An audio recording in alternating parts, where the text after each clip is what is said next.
comment that was made on Facebook the other day about being a submissive woman. They were saying that a submissive woman controls her man, and I agree with that.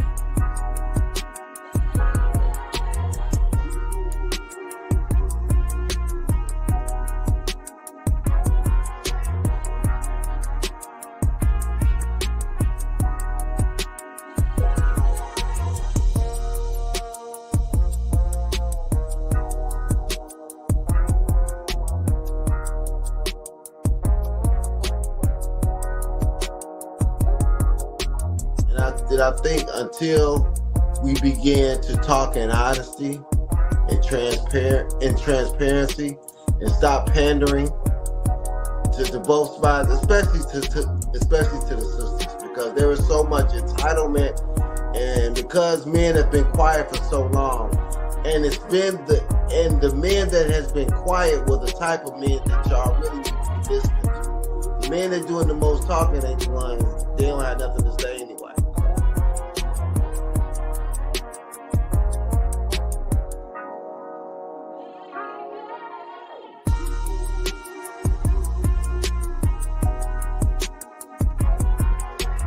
What's good? It's your boy Quay Price, man, holding it down for Kandid Konvos. Definitely check us out every Wednesday night, 8:30 Eastern Standard Time.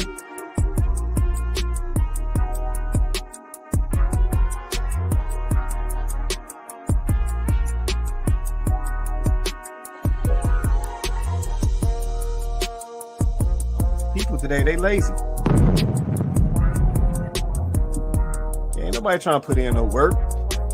If stuff start getting a little rough in the relationship or in the marriage, ain't nobody trying to fix nothing. Like, I mean, that's how people's mindsets are today. Yeah, but that's how I know that folks don't truly understand what marriage was about, because they tap out way too easy. Yeah, you see people fight harder for a job, like they can't go get another one of them in 2 weeks.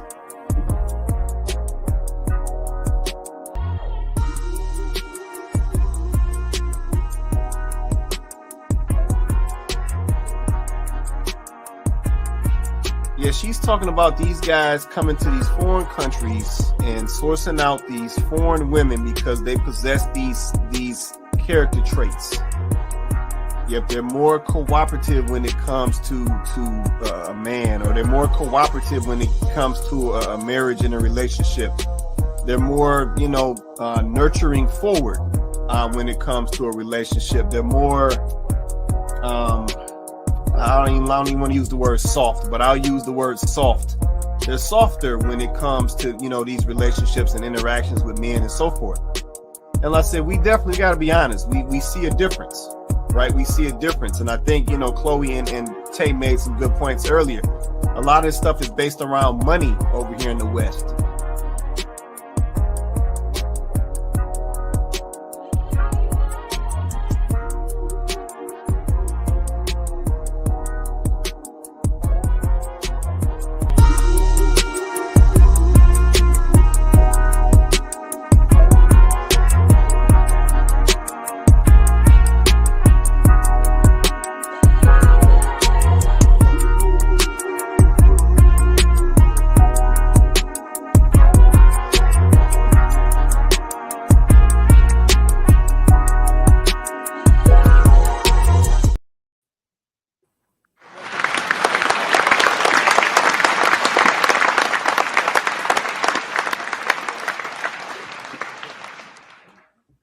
What's good, everybody? Welcome back to Kandid Konvos. I'm your host, Quay Price. We got Chloe on deck. Say what's up to the people, Chloe.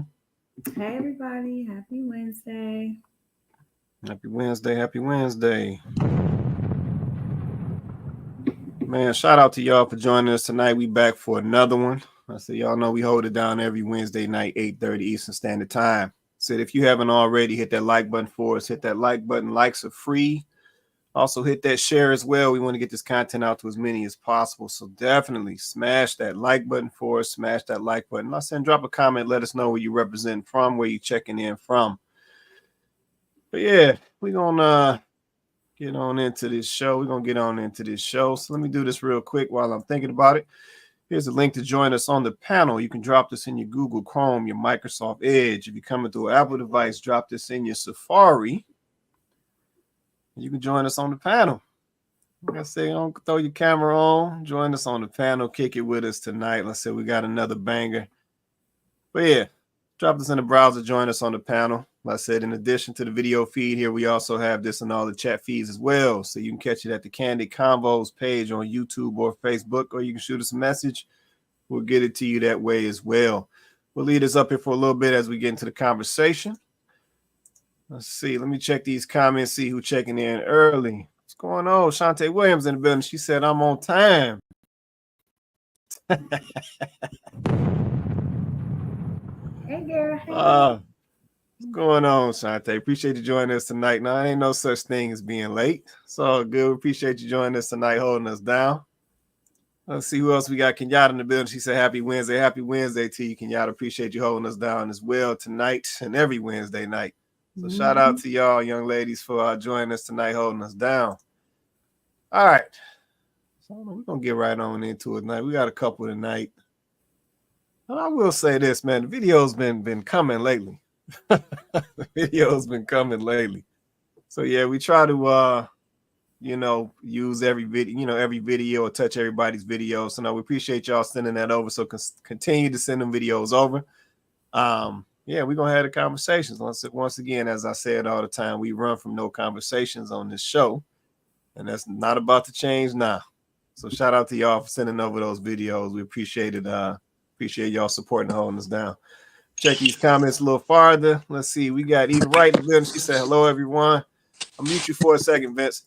Shout out to you, Eva Wright. Appreciate you joining us tonight. Shout out to the Wrights in the building.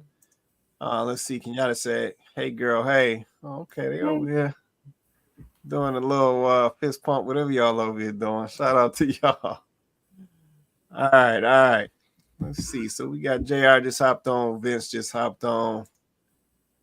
Okay. Let me go and get stuff situated. We gonna get on into this. What's going on, fellas? We about to go and kick this off. All right, I'm gonna drop the link down for a minute. All right. So topic for tonight. Modern relationships are doomed. We run that back. Topic for tonight. Modern relationships are doomed.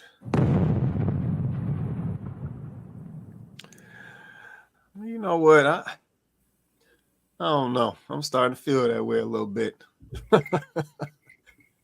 Yeah, some of the stuff I've seen recently, some of the Facebook posts,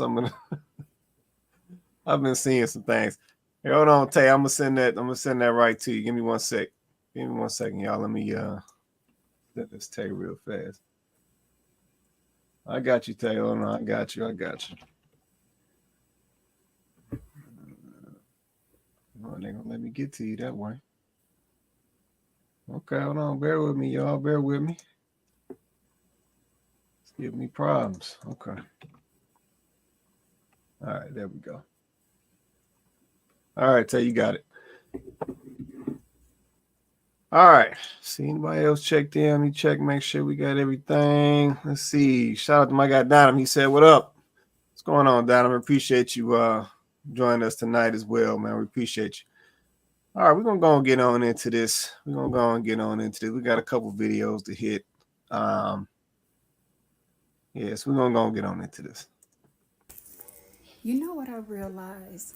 I realized that there are going to be a lot of women alone. And you know why? Because nobody wants to be corrected. Don't nobody want to listen. I was in a marriage for 15 years. Excuse me, so I got a little cold going on. But I was in a marriage for 15 years, and that man was the absolute fucking best. Do you hear me?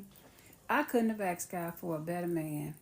And I'm telling you, I just sit here and I watch social media and all the bullshit that comes with it. I said, there are so many people out here just faking it. Who actually out there wants real genuine love nowadays. Who wants that? You know, it's sad because you have these men out here who want women, they want a good woman, but they don't want to commit to that one woman. They want this one and this one and this one. And I don't know if it's an ego thing. I'm not for sure. But I do know this. When they asses get to like 40, 50 years of age, you know what they want now? Now they want a hospice wife. Because now you dealing with gout, high blood pressure, erectile dysfunction, you got heart problems, you're Yo. diabetic, you got all of this shit going on. Now all of a sudden you want to settle down with somebody. And it's really sad because there are so many good men and good women out here who are waiting with open arms for someone to come in and just love on them. And to me, I'm gonna be honest with you. I just see a lot of fuckery out here. I really do. You have women who don't know how to be wives. They don't want you to tell them nothing. They got it. They got it. You ain't got to tell me nothing. Okay, fine. But when your husband is out there cheating and doing his thing, now you sitting there trying to figure out what you gonna do now. Sometimes maybe you should just listen. Being a wife is not a hard thing to do, especially when you like and love your husband. See, me and my husband, my late husband, we loved each other. We wanted to be together. And everybody that knew us knew that we were serious and genuine about our relationship. There was nothing fake about me and Mike's marriage, nothing at all. I listened to him. He listened to me. I knew my place. He knew his place. We did not overstep each other's boundaries, and that's what a lot of that's what's going on in today's society. We have habitual line steppers, you know. They just don't know their place. And you got men that's taking on the role of the feminine. Then you got the women who are taking on the roles of the masculine. So you got the woman who wants to act like the man, who wants the man to be like the woman. It gives me a headache. It really gives me a headache. But I'm gonna tell you this. I had to sit here and really think, damn, Malik, do you really want to get married again? Do you want to be in a relationship again? And to be honest with you, I really don't. Because there are some men out here that are so mucked up, I don't have the time or the patience to deal with it. I'm dead serious. My late husband was so he was the one. Do you understand? He was the one. God made him just for me. I know that Mike didn't have no other wife. He had never been married. He didn't have no other children except the one that we got. So I know God made him just for me. But I'm telling you, when I look at the pickings out here, I'm not impressed. I'm not impressed. And I think it's really sad because there are people out here who really want genuine love. They just want to be loved. And I'm praying that love will eventually come your way, because when it comes down to me, I'm going to just be honest with you. I don't think that I have the patience to deal with sensitive, sassy men. And there are a lot of sensitive, sassy men out here. I can't deal with it. Mike was 100% man. I knew that, period. Everybody around us knew that. There was no question of Mike's manhood. But now, I don't know. Everybody is just so different. And, women are being unalive because dudes are really sensitive. You can't say nothing without them flying off the deep end or feeling some kind of way. You done hurt their feelings. Now they want to unalive you and the whole damn family. I'm just grateful. That's what I'm saying. I'm just grateful that God blessed me with a man like that, because he was incredible. He really was incredible. And I sit here and I look at all the bullshit that's going on around me. And I say, no, I'm out. Put your hand, how you put your finger up. Let me get on up out of here. I'm not impressed. I don't want nobody who got a bunch of troubles, and you trying to change me because you don't like the fact that I'm nice, and you feel like because I'm nice I'm just gullible. No, I'm just a nice person, but I will get in your ass if I have to. And Period. Oh, Listen, I don't know okay. who grandma y'all pissed off. I don't know who grandma y'all pissed off. But Yeah, she shout, called shout, y'all habitual line steppers. That's what she yeah, called y'all. she sure did. Shout out to I guess I don't know if she a grandma yet, but shout out to her. So topic for tonight: modern relationship is doomed. Okay, well, yeah. So y'all saw video number one. Actually, let me check these comments. I know a couple folks checked in real quick. Let's see. Tiffany Weaver said, "Hey y'all, what's going on, Tiff? Appreciate you joining us tonight, holding us down." See, Donovan said it's easy to fake it and work to make it. Okay, all right. Let's see. Kenyatta said, "Don't nobody know their place, and will get mad if these words are uttered." Yeah, Kenyatta. Yeah, just based off my post, yesterday. Yeah. It's a lot going on out here. See, Donovan said she said a mouthful. No, facts, man. She said, but I gotta call her on some things though. Let me call her real quick. Stop the cap. I ain't about to let grandma auntie get on here talking about these men getting their 40s, 50s, diabetes. What she say? Gout. All that. I'm not about to let her do that. Erectile dysfunction. Right, ED, all this stuff. I'm like, why has it always got to be like this? Why is it that when some of the ladies get on here and describe the men as they get older, mind you, y'all like older men, but y'all always describe the men when they get older, they diabetics, they need hospice, they need somebody to take care of them, they can't feed themselves, they got ED. I'm like, why? Why is that always the way that y'all want to describe brothers when they get, and I said 40, I'm like, 40 ain't even old. I'm like, what? Man, y'all got to stop with all that. Okay, so this the mood I'm in. So y'all just excuse me for a moment, but why women always want to talk about men in their 40s and ED? Like ladies, I'm gonna tell on y'all for a minute. I'm gonna tell the secrets. Why ladies don't y'all men not walking around talking about y'all in y'all 40s and y'all dry cootie cats? They ain't talking about when the cootie cats start drying up in the 40s because that's what they be happening because all that kind of hormonal things be going on. Dudes not going around talking about y'all be drying up. So why are y'all on here every time you talk about a dude in his 40s, y'all want to talk about some ED? Like men automatically turn 40 and can't get it up. Did you automatically turn 40 and dry up? Did that happen to you? So I mean, let's keep it all the way real. We're gonna do this. We gotta stop with this foolishness. No, that's real. That's real. Y'all can stop doing us like that. But I don't want I don't want to go off too far. My bad. But let I'm me just saying. no, But I it's all thought at good. one point 40 was your prime. I thought I thought it was too. That's what they. But they saying it's ED and it's.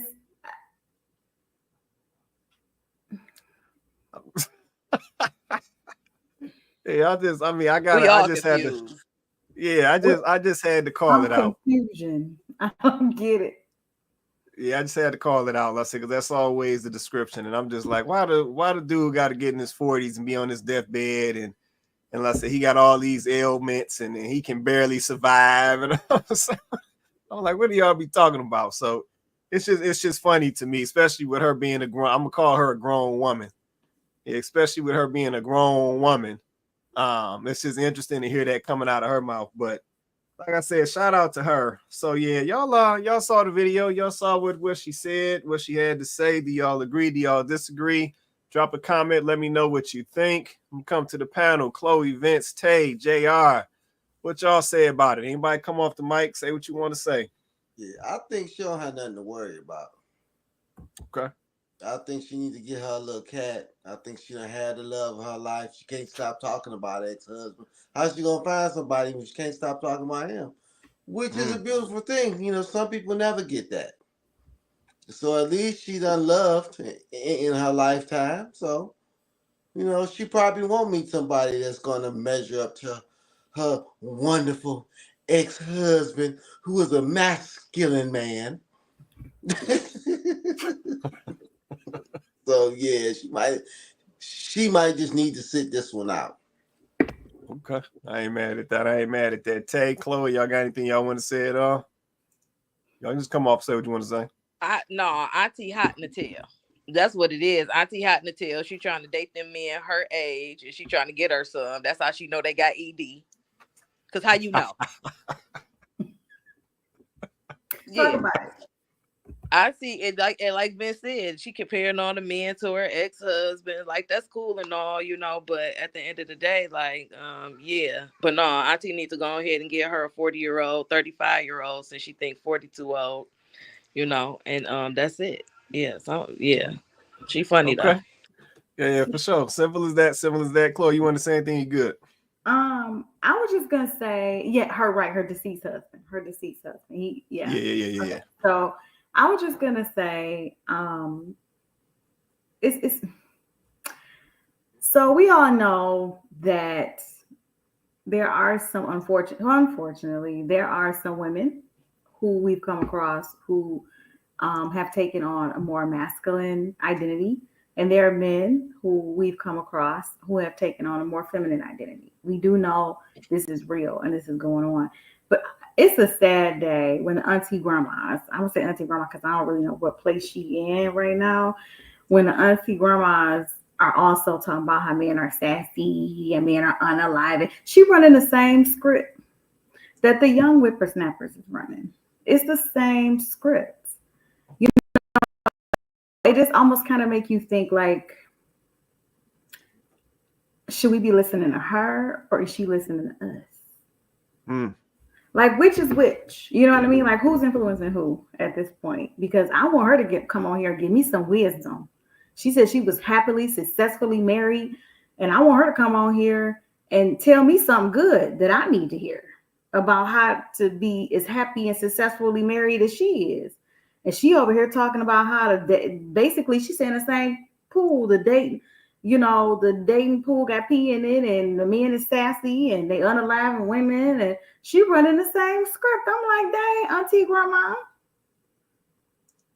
I mean, we can't get no wisdom from you. She might need to stay on social media. She needs to stay on social media. Yeah. Like, maybe you shouldn't, everybody don't need a TikTok. Everybody don't need to be on Instagram. Mm-hmm. Yeah. No, that's real right there. Let's see. I'm gonna come back to the panel. Let's see. Kenyatta said that's what I was thinking too. Yeah.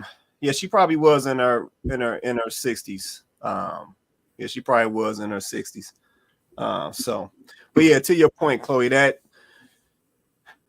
is an issue, right? There is a demographic of woman that is quote unquote older, that does exist in social media. But to your point, a lot of times they sound just like the younger girls.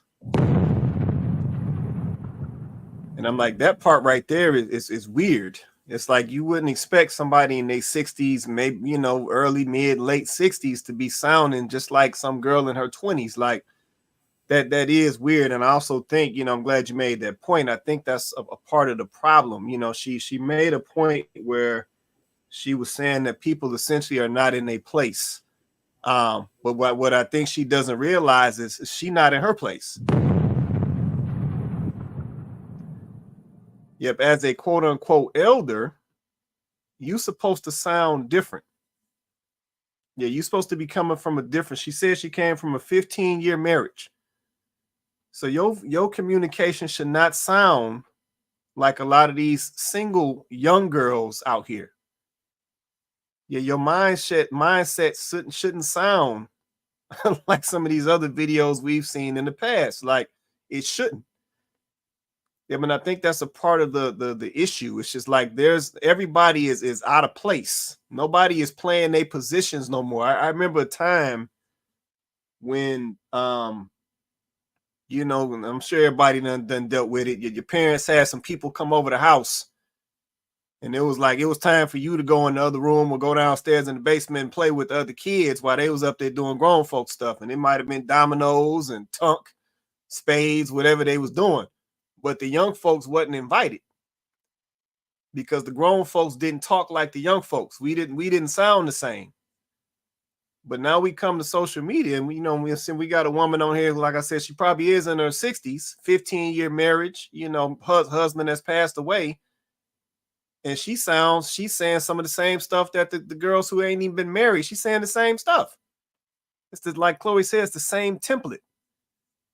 So it's like, at what point is somebody going to be in a position or play their position correctly and advise these younger folks coming behind them? Yeah, what happened to that advisory piece? What happened to, hey, I'm the elder, you the young folk, let me school you, young fella, come over here, let me holler at you. What happened to that? But yeah, it's like everybody's sounding the same. And like I said, to her point, that was valid. Everybody is out of place. Everybody ain't playing their role, because if they were, we wouldn't all be sounding the same. Let me check in. Let's see, JR. Saw Joe hopped on as well. I know, JR, you was up first. You want to say anything at all, JR? You good right now, man? Yo. What's going on, man? You good? Can you hear me? Yeah, I can hear you now. Go ahead, man. Yeah, and I'm good. I say, yeah, now Joe can go. I'll go after him. It's all good. Okay. All right, cool. Joe, you got anything you want to say, man? Yeah, that old witch was just a half step away from saying sprinkle, sprinkle. Wait a minute. Period. Poop. The more she wanted to use all these terms and this lingo that younger women are using today, and she's like, how old is she again? So what she made good points. She made some good points up until she kind of floundered in the end. She could have made her points without adding the extra stuff, but maybe that was her way of connecting to the younger audience or the younger women, maybe, or that was just her mindset. I'm inclined to believe maybe it was a combination of the two.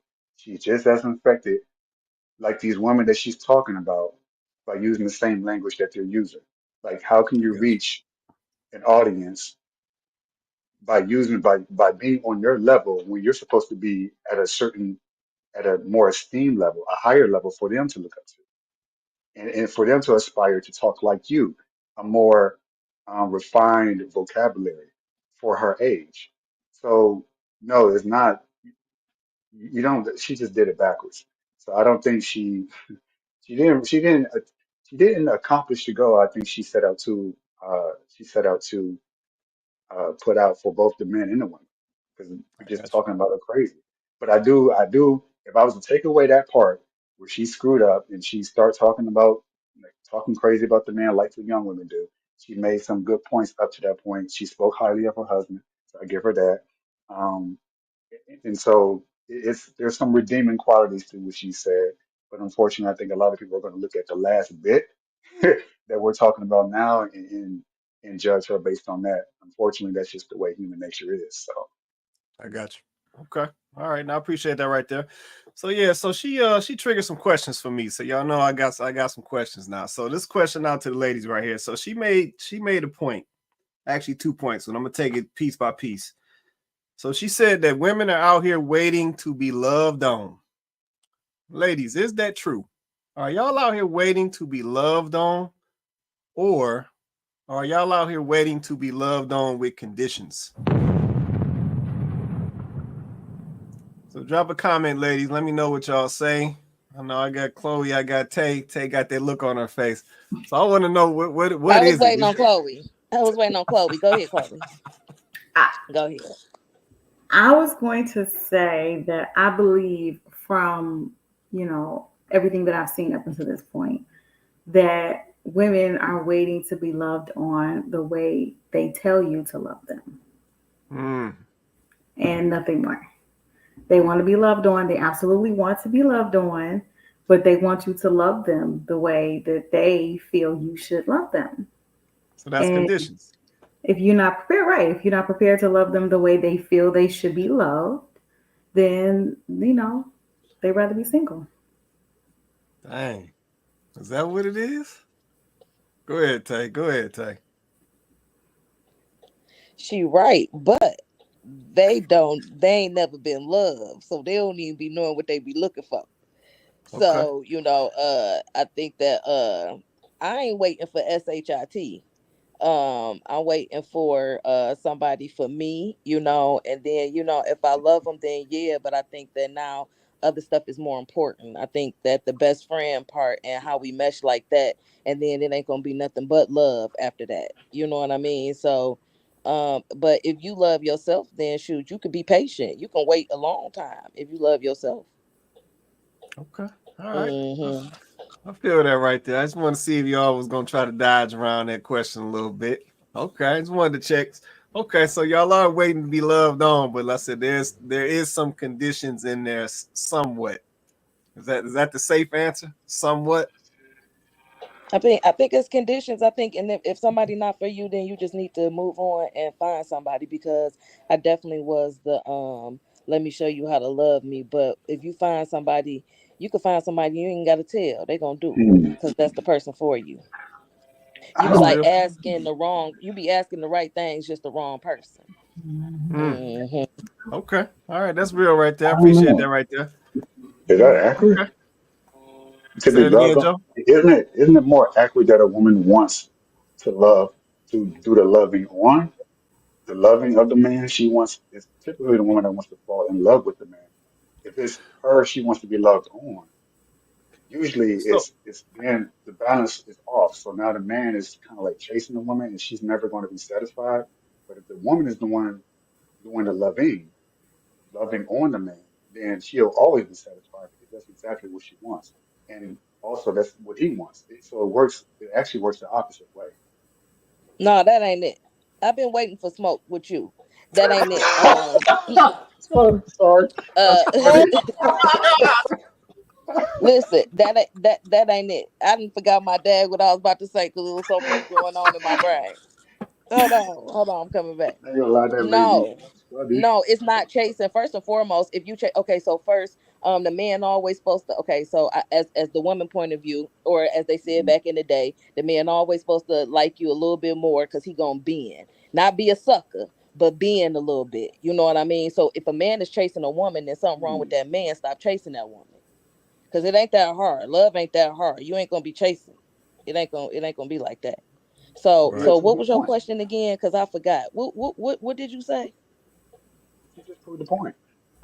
So you agree Joe, with me. man, go ahead and give a quick little You just recant, man. Just watch yourself because it's about to be hot tonight. Just watch yourself, man. No, don't you what you just say. No, agree. I just forgot what you said. So about me, what I said. Yeah, she talking about you, Joe. Go ahead, man. She Oh wants you to run no, that back. I don't think I want to because she actually agreed with me. So I'm gonna say she said it's not No, I'm smart for a asking you man to to chase a repeat woman. for clarity. What I said, or that simply that is the opposite of that. That is not supposed to be the woman wanting to be loved on, but wanting to do the loving, to love on the man. It's supposed to be the opposite. In order for it's going to be an unbalance, but that's the way it actually works. But So it's when going you to be say in the favor of the loving, you man. mean like motherly love? Well, that as well as, well, I mean, every man to some extent. Every man to some I ain't your extent mama. wants. That's actually I can love you every man. unconditionally, but I'll never love you. I can love a man unconditionally, but I would never. I'm not. I can give you motherly love, and I can, you know what I'm saying. But at the end of the day, I'm not your mother, and that's what it is. People, these women get with these motherless men, and then they want you to. That's how people be cleaning up behind and cooking, and he ain't contributing to the household because they want a mother. No, I can love you unconditionally, and I can be. I'm a Cancer, so I am motherly. You know what I'm saying? Am I like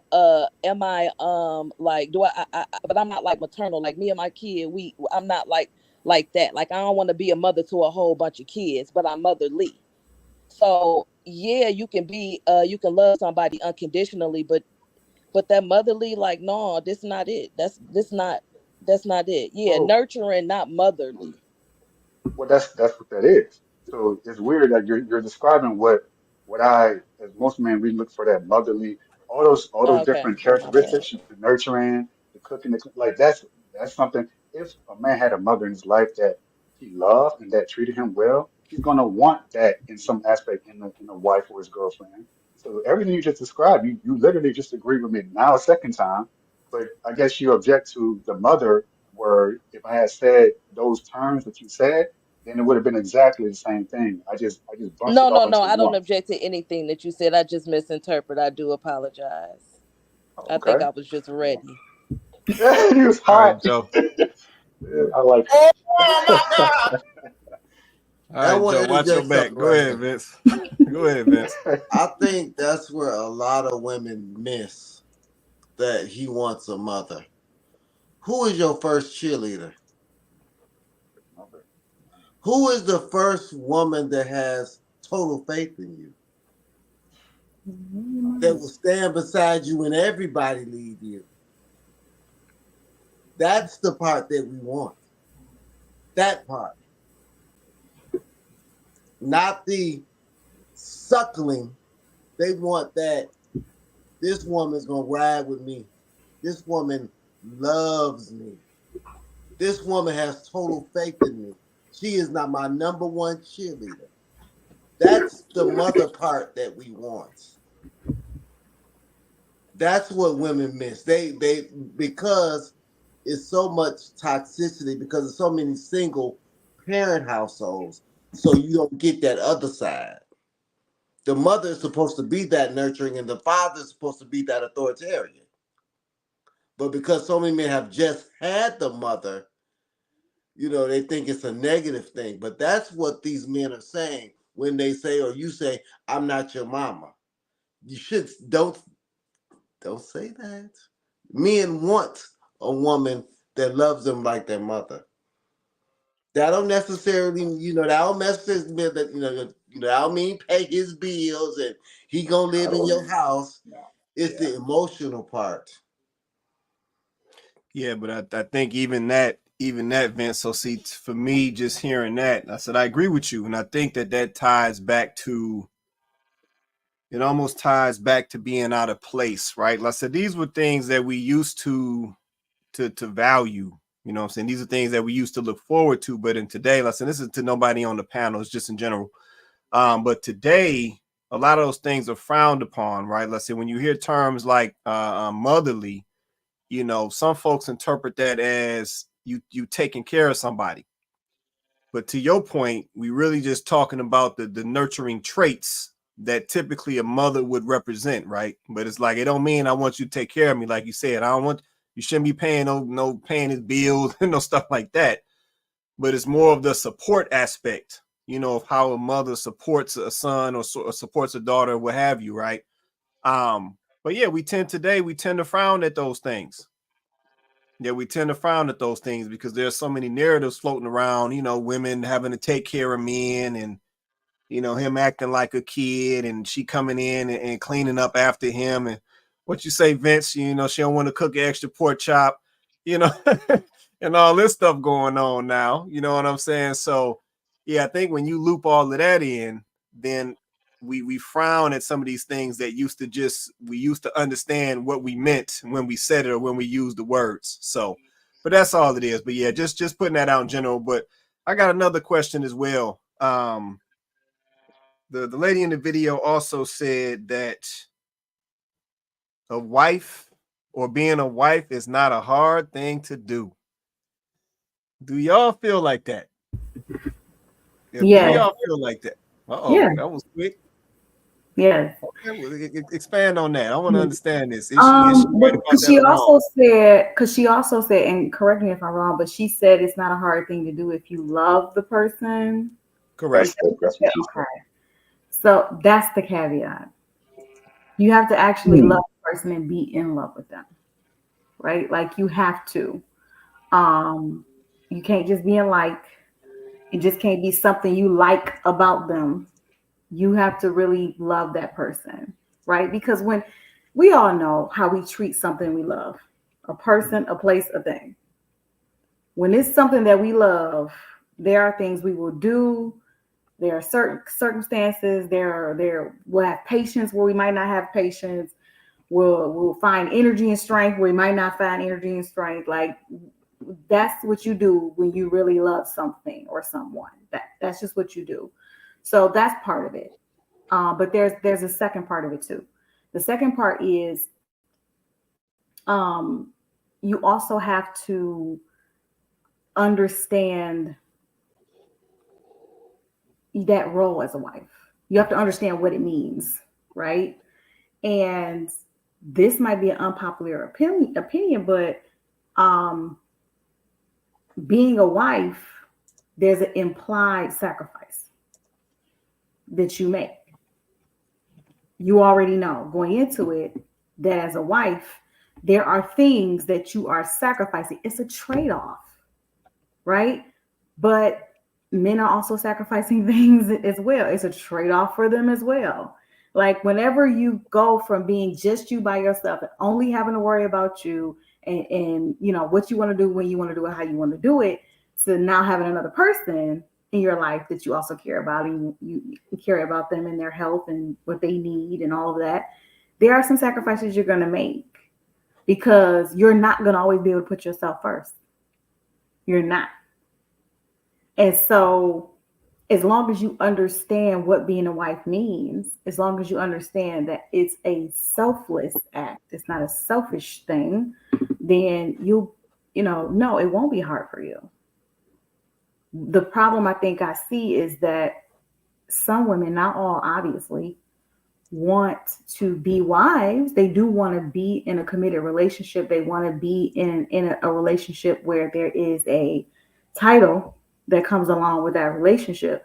However, while they want the security and they want the safety of that arrangement, they don't want the sacrifice that goes into being in that arrangement.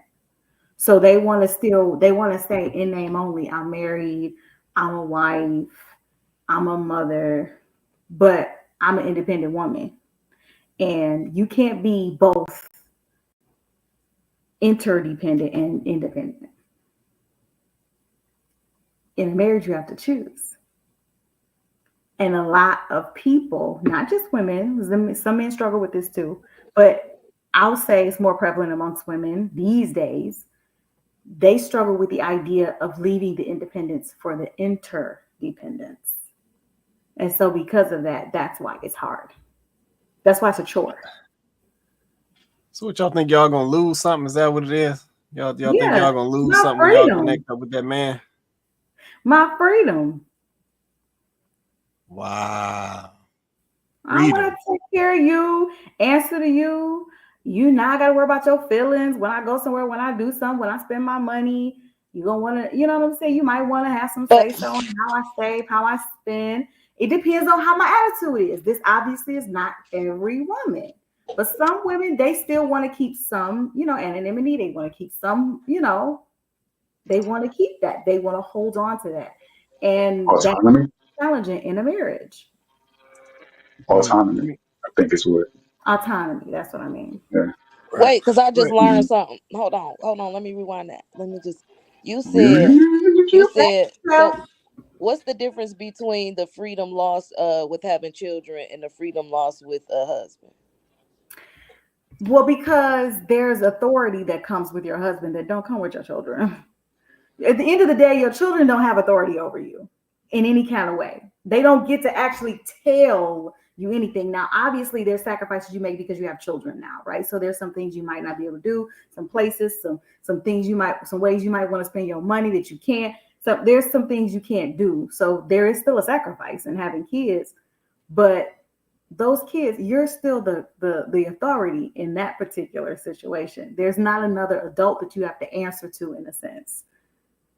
It's not the same. And you standing on business about this. You for real. You so sincere. It's all in your face. But I understand though. But when it comes to like alone time, you still get your alone time if you need it. You can say to your husband, "Hey, I'm about to go get my alone time." So you have the freedom to do that. So that's why I was confused.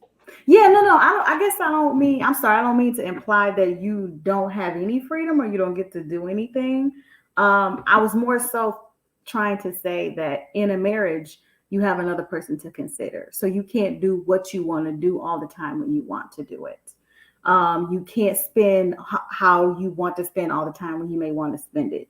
You can't, there's a certain way you should carry yourself because you're in a committed relationship, as opposed to if you were single and you didn't have anybody else to answer to or anybody else's feelings to consider, then, you know, it's not even a thought of how you move in the world. You can move in the world however you want to.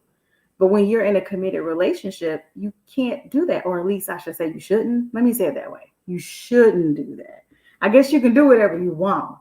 But if you're trying to have like a committed relationship that lasts and that is successful and that isn't toxic, then you shouldn't move like that when you're in a committed relationship.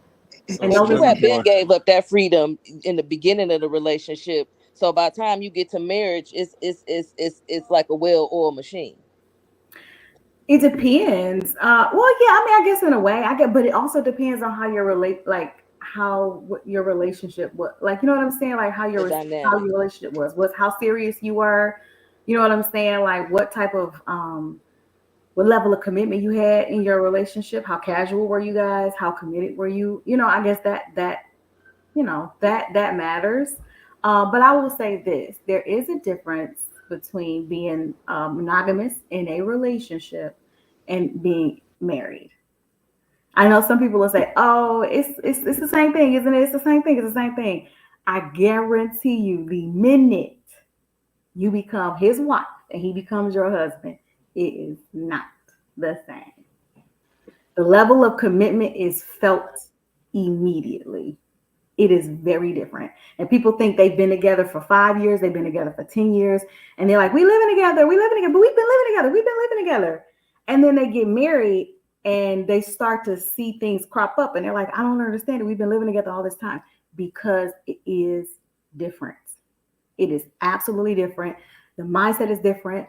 The level of commitment is different. Y'all both now have skin in the game. The level of investment is different. It is definitely different. And, you know, whether you want to believe in spiritual or not, there is a spiritual element that's there now, that's in place now, that's definitely different than when it was just y'all just kind of doing y'all thing. It's different.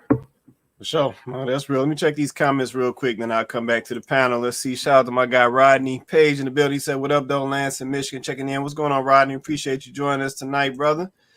Let's see. Donovan said, "People today want loose ties, i.e., you minds, just not all the time. And no, you can't be with anybody else when I want to be when I want to be free." Yeah, see, that's them games right there, Donovan. That's them games. Shout out to my guy J.U. Griffin in the building. He said, "But you have to remember, many women want to be married, not a wife. Being a wife/husband is about the work you put in, and being married is about the benefits." So I see, Tay, you agree with that. What you want? You want to say something real quick? Go ahead. Yeah, because they just want to say my husband, and look at my ring, and then you got another woman on the side calling your husband my man, my man, my man. Yeah, right. You just want to say you married, My man. girl. Bad. Period. I ain't mad at that. Let me keep going. Let's see. Kenyatta said it's all about effective communication. Yeah, no, I agree with that, Kenyatta. And I think that's another struggle point. A lot of folks can't communicate. Yeah, but a lot of folks can't communicate or don't know how to. So yeah, that's a good point. Appreciate that comment. See, Diamond said, Chloe's point on freedom, I agree with you. Some want the title and covering minus the obligation and responsibility. Yeah. So that's kind of touching on what Tay just mentioned right there. So folks want that title. Like she said, they want to put that little finger up, but they don't want the responsibility and the obligations that come along with that. So no, that's a good comment. Appreciate that. Shout out to Kimberly Taylor in the building. Appreciate you joining us tonight. She said, I'm really glad that you're addressing this topic. Relationships are doomed unless you're doing the healing work on yourself. No, that's facts. That's facts. And that's why a lot of times we ask that question. Because a lot of folks make that statement, I'm doing the work. Define work. Yeah, give me the blueprint. Yeah, what's the recipe? Yeah, sometimes we like to say things, but there's not actually anything tangible that we actually doing. Yeah, but I think Vince has even mentioned this before. You at home, you ain't coming outside. You're not actually dealing with no trauma. You just talking about you doing the work, basically. That, AKA, you just staying single and just going on life as usual, but you're not actually improving yourself and preparing yourself for this person that y'all keep talking about, that y'all say that y'all want. So now that's a good point right here. But yeah, we, like I said, we're gonna have all the conversations on this platform. That's what we do. Kimberly Taylor also said some people put partners in the role of parents and therapists. Okay. I see y'all ready to go there. Yeah, I see y'all ready to go there tonight. It's a good comment as well right here. Now, there's definitely some of that as well. Sometimes people do put people in positions that they really shouldn't be putting them in. Yeah, because essentially they're not holding themselves accountable and ready to do the work on themselves. So they'll project some of that nonsense on other folks. Yeah, but it's not on the other folks. It's on you. You got to go get yourself together. So now I agree with this comment right here. Good comment. Kimberly also says inner child healing and trauma. Yeah, no doubt. And I said a lot of folks at the end of the day, if they being honest, a lot of folks got trauma. Yeah, they may not want to touch it. Yeah, they may want to avoid it and ignore it, act like it's not there, but it's still there and it's going to come out. So yeah, do something about that before it's too late or before it ends up affecting other people. See, Donovan said, Quay, the other tagline, I'm a work in progress, right? See what I'm saying? It be the same things. I'm working on it. Wait a minute, I can't be working on it. Nah, he ain't finished with me yet. Right. That's all I'm saying. So, Donovan, you know exactly what I'm talking about. It be these same things, and there's no actual actions taking place, nothing tangible, no progress, no results. Like nothing is changing. You just sitting back, you know, telling folks what you think they want to hear, and it's like that's not gonna get you nowhere. See, Kimberly said, "LOL. I stopped letting people know that I am a therapist initially. I'm not trying to fix nobody, just celebrate and grow." Yeah, now you gotta be careful. You can't let everybody know the game. Can't let everybody know the business. So now I appreciate that comment, Kimberly Taylor. All right, I'm gonna keep us moving because I said we got a couple more to go through. So I got video number 2 queued up. We're gonna go on and touch that one. You want to say something, Chloe? You good? Ready. Oh, okay. All right, I'm gonna cue up video number 2. He was like, you know, babe, I lost my job. I'm like, all right, cool. So a month later, like the bills, it was time for the bills or whatever, you know, and I'm like, you know, the bills due, babe, or whatever. He came home and he was like, you know, babe, I lost my job. I'm like, all right, cool. So a month later, like the bills, it was time for the bills or whatever, you know, and I'm like, you know, the bills due, babe, or whatever. And he was like, okay, you know, I'm not working. And I'm just, in a month, like, it's all kind of hustles. You could have been doing something or whatever. So I told him, I said, look, if I pay these bills, are you going to pay me the money back? This man had the nerve to tell me, why should I pay my wife back for paying our bills? I told this man from day one, my money is my money, and his money is our money. Why should I spend my money paying the bills? Like, no, he should have paid me back. So that's when I decided, like, I can't be with this man no more. So I had text his homeboy. Like, we all cool. I text his homeboy or whatever. You know, we went together. We left. I met up with him. And we was chilling, we was drinking or whatever. And I started venting. You know, like I started getting emotional. One thing led to the next. I did not purposely mean to do what I did with his friend. But things happen. Like, y'all understand what I'm going through. So, you know, his friend ended up giving me some money or whatever. And he was like, you know, babe, look, don't worry about it. Handle whatever you got to handle. Like, his friend was every single thing I desire in a man. Like, everything I desire in a man.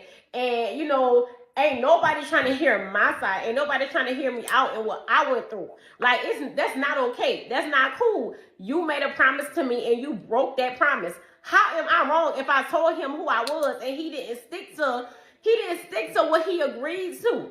Like, that's not love. If you love me, you gonna pay them bills. You gonna do what you told me you was gonna do as a man. All boy is all boy, he get money. You know what I'm saying? Like, it's just too much. All these, like, everybody coming for me and stuff like that, and it's not okay. It's not okay. It's not.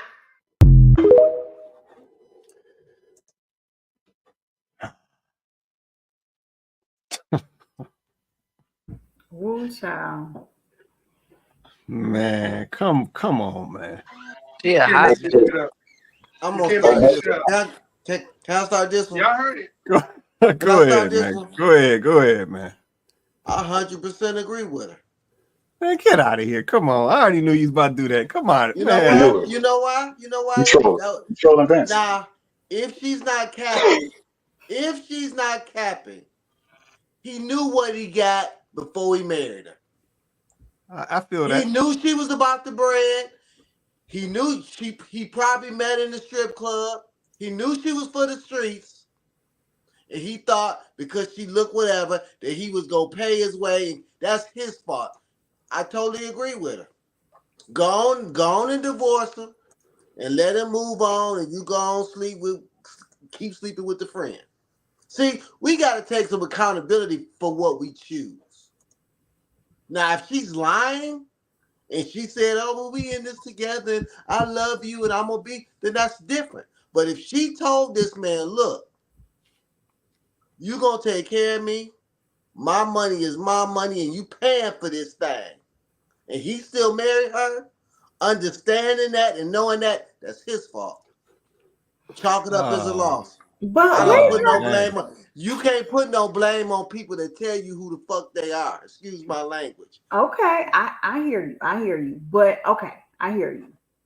He does have to take accountability for still marrying her after she say some stuff like, "I told you that my money is my money and your money is our money." He do have to take accountability for that. But she don't have to take no accountability for standing up in front of the judge or whoever she stood up in front of and promising to love this man in rich or poor. She did agree to that. I'm just saying she That's just, let me did tell you, that's just agree to that. like, So she was lying. So I mean, it no, don't she look wasn't good. lying. It don't look She good for him. it ain't lying when you set up the It boundaries. don't That look might have been a good for part of him. their marriage. So then she should have changed the vows. It don't look good for him. It don't look good. I agree with you. It don't look good for him. But at the same time, she did. If she said those vows, most people do because most people don't change their vows. If she said Richard reports that he's in hell, death do part. She said all that, right? Let's just call a thing a thing. She been wanted his boy. Because even if she didn't want to stay with him because he lost his money, she didn't have to go sleep with the friend though. She could have went out and found anybody. Why she messing with his friend? That just goes to show you right there, like she's still wrong. Like, why you messing with his friend? You could have went and found a random dude and got your money. You know what I'm saying? Because basically, you went to him because you knew he had money and you knew he wanted you, and so you was trading. You already knew what it was. Some I didn't mean to do it. Yes, you did. That's why you specifically called him. You said he was a hustler, he give money. That's why you called him. You knew that if you called him and you gave him some, that he would pay your bills. You already knew it. That's why you knew who to call. Because that's how you cut. So don't get me wrong. I hear where you're coming from, Vincent. Yes, he do have to take accountability for who he chose. Because if we're gonna tell women to pick better, then we do have to tell men to also pick better as well. Just keeping it fair. But at the same time, come on now. You have to go get the friend. I mean, she a thought for real. I mean, she a thought. But that's what that's just like a woman. You know your husband a cheater. You know he got wandering eyes. You done caught him 3-4 times. He say, "Look,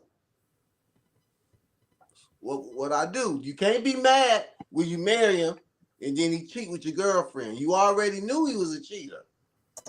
That's if she not lying.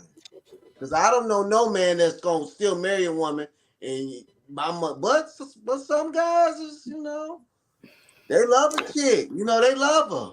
No, he got bragging rights now because he know that they might not get a divorce. He just got it under his belt that he didn't smash his homie's wife because at the end of the day he don't want her either. And then he didn't got it for he ain't even have to court her. He ain't have to take her out to eat. He ain't have to buy her a drink. He ain't have to do nothing. All he had to do was sit there with an ear. She said they was drinking. Dang. She said they was drinking. And one thing led to another. And she started venting. Tay got a good point. He didn't do nothing for that. I didn't even think about that. It's like he just kind of just chilled. He just waited, did his thing. She came around came around the block, spun the block. Hey, let's do this. And then one thing led to another, so she said. So I was Why like, is she man, coming first? Y'all know something else is something ain't right. So let me go and get in this. It's given that they already been, feeling each other. It's given that something was already, there was a vibe already there. Because she said, we all cool. So y'all hang around, y'all hang out with each other all the time. So you've been interested in this man. You was just waiting for an opportunity for your man to slip up so that you can go have an excuse. You've been interested in this man.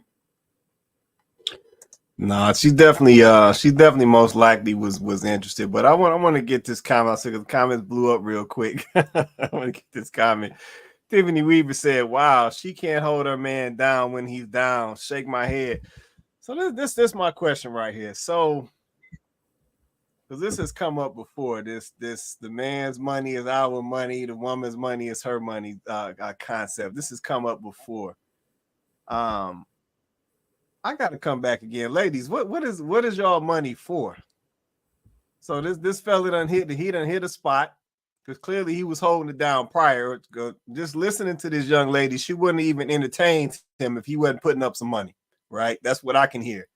So clearly he was holding it down prior to now. So my man hit a little low spot, and let me just put it like this: any of these fellas out here who doing it like that, who getting that money like that, they done hit a low spot. If they done hit a low spot, they done made a bad deal at some point, a bad investment, they done went broke. Like, let me just go ahead and clear the air. Anybody who got it like that now, they done hit a low spot at some point. So that's going to come with that type of dude who got it like that. So let me just go and preface this conversation with that, because I think that's a misconception that these dudes is always up. That's not true. Yeah, most dudes who up that they done been down at some point, but they got themselves back in the game and got back up. So let me just preface with that.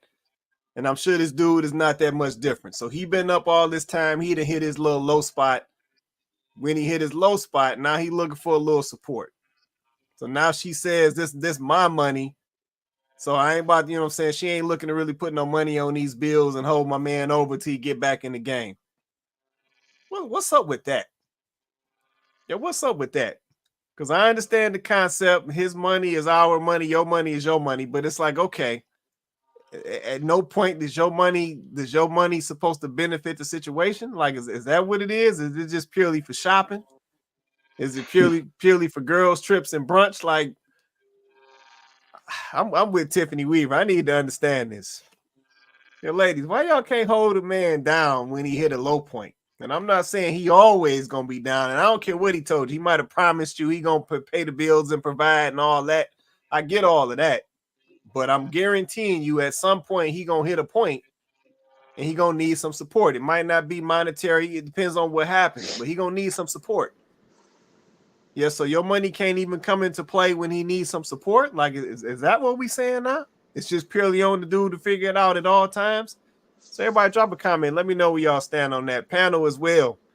I mean, what is it? I see Vince. I see you shaking that head, man. What is it, man? What we doing?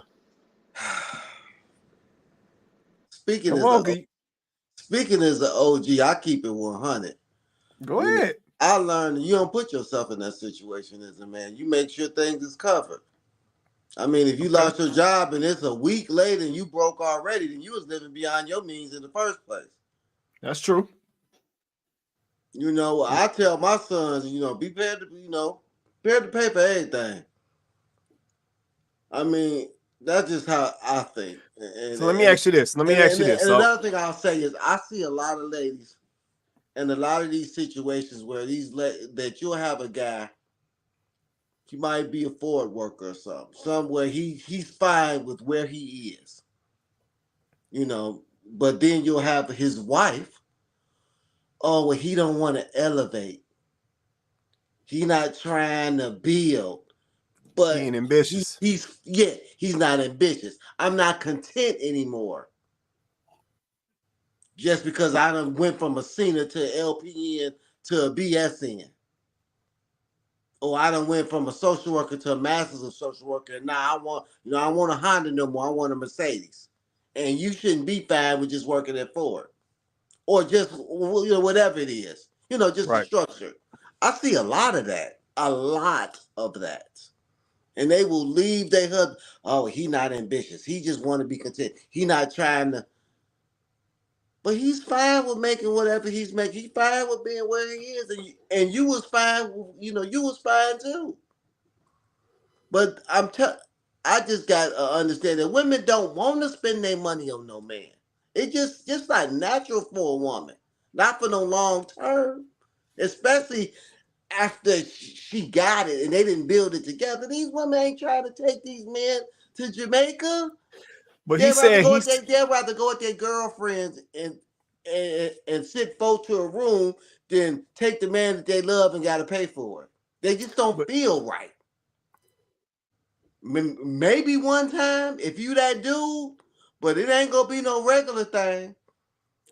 But they talked about our bills. So the bills was collected between the two of them. So even in that situation, she don't want to support our bills because she's a part of our bills. She is contributing to our bills. So she don't even want to put no money on that. Depending on how you set it up. If he set it up to where she wasn't paying no bills, then it's hard to change that. Now, if they set up 50-50, then it's different. If you older, you know, y'all really 50-50, and then yeah, it's okay. But if you done set it up to where she ain't got to spend her money, it's hard to tell a woman, you know, we done been together this long, and okay, now you got to help pay some bills. So let me ask you this. So should that man be focused on paying all the bills, or is that woman just the wrong woman?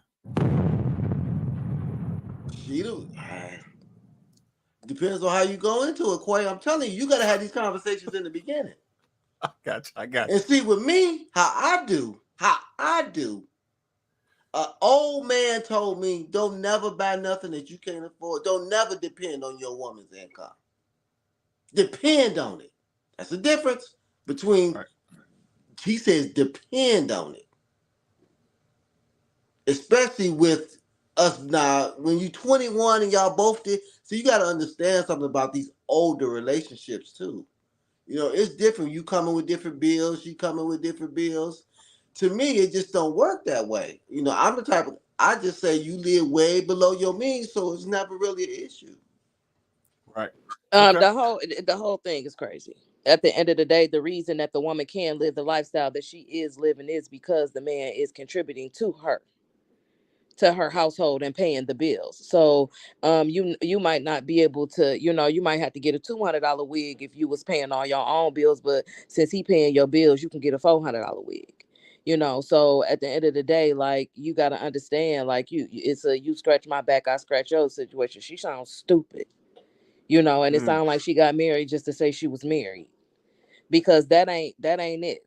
That's crazy. That's crazy, especially if he only asking you to do it for a second, and then he gave you a heads up. You just thought, because you assumed, you know, what that happened, you assumed that he was gonna have it a month later. You know, so, you know, and I understand what you're saying, Vince. Maybe he was living check to check, and maybe, you know, they did need to work on their money management collectively, you know. So if he was living check to check and he couldn't have it he didn't have it that next month, then yeah. But no, that's crazy. She sound crazy. She embarrassing, but she looked like she in her 20s, maybe about 30, 31. So she might not understand what's going on for real. That's real. I appreciate that right there. I'm glad you cleared that up, Tay. I'm glad you cleared that up. I got a plethora of comments. I'm going to grab some of these comments, then I'm coming to JR, because JR been quiet. So let me get, let's see where we at. Let's see, Eva Wright, let's see. She tricked to get some money, period. No self-respect, and doesn't respect her marriage. She's chasing the dollar. Yeah, no, it's definitely some money chasing going on in there. Let's see. Tiffany Weaver said, let's see, she been wanting a friend. Yeah, no, I think we all think she was already checking for friends. She was setting that up already. She's waiting for that opportunity. Kimberly Taylor said, listen, there's joint marital money and individual money. His money is his money. My money is my money. Okay, so you talking about separate accounts, which I understand that. I don't think anybody is fighting that one. Let's see. Shout out to Blue Exodus in the building. Appreciate you joining us tonight, brother. Tiffany Weaver, my money is to help in situations like that. Otherwise, my money is my money. Wait a minute, Tiffany Weaver. Come on now, Tiff. We go way back. Is that your money is your money? You can't throw that little LOL on there like that. No, but she still said my money is to help this in situations like that. But otherwise, her money is her. I think that's right. No, it's valid. But see, Tiffany Weaver, she thinks she's slick. See, she slid that little otherwise. My money is my money. Then that token LOL on the end. See, that's that little jokey joke, but she dead serious. See, I understand. I see what's going on, Tiffany Weaver. I'm remember this, Tiffany Weaver. Let's see, Donovan said, let's see, women's money, depending on her morals, values, and purpose, she'll show you better than vocalized. Well, no, they definitely gonna show you, man. That's for sure. Let's see, Kim Taylor. Let's see, if she's a homemaker, she's gonna have a cookie stash. I don't think everybody on the relationship should have their own, in the relationship should have their own money. Okay, appreciate that right there. Let's see, Kimberly Taylor also said the men though get what they get. They know what kind of woman they marry. Yeah, no, that's facts. And I think that goes for a lot of folks. We know what type of relationships or situations we getting into, but we just get into them typically for the wrong reasons and then be mad at the outcome. So no, you're right about that, Kimberly Taylor. That's a valid comment. See, Donovan said these modern women have no desire to maintain. Man, maintain what, Donovan? Come on, man. It's show money. Don't worry about maintaining. See, even Wright said, let's see. That's not happened though. He hit a rough spot and she wasn't in position nor desired to help maintain their household. Yeah, and that's wild. I gotta agree with Tay on that. That's wild. You know what I'm saying? That you can't support what you got going on with your mans. That's wild. See, Donovan, let's see, she gonna spend the block when she can't get nobody like who he was when things were up. Yeah. It's gonna be some of that in there too. See, Donovan, let's see. Her man. Y'all over here cracking me up. My man. Probably the only one who will ever love her dirty draws. Man, I say you already know my man. If he made a deal with her like that, yeah, you already know my man had love for her to a certain extent. See, Kimberly Taylor, see, if you look at the statistics, ain't enough high quality men with six figures to go around and stay at home and not contribute. The bills hit hard and you need to work together. You know what, Kimberly Taylor? I almost want to debate this a little bit. I know what the stats say, but it is a decent amount of high quality men out here. The six figures I know is up for debate. But it is a decent amount of high quality men out here, but I don't think they get hollers. Yeah, I think they get looked right past because they got some type of 2024 shortcoming. They ain't 6 feet. Yeah, they may be bald. They, it's always some shortcomings in there. They teeth ain't pretty. It's always something. So I think there is a definitely a decent amount of high quality men, but I think they get overlooked due to some of these materialistic standards we've developed out here. That's just my opinion. What y'all say, IMO? That's just my opinion right there. See, Kenyatta said, let's see, it was 1 month. It was it was the pay me back that got me. Shake my head. Yeah, no, that was wild.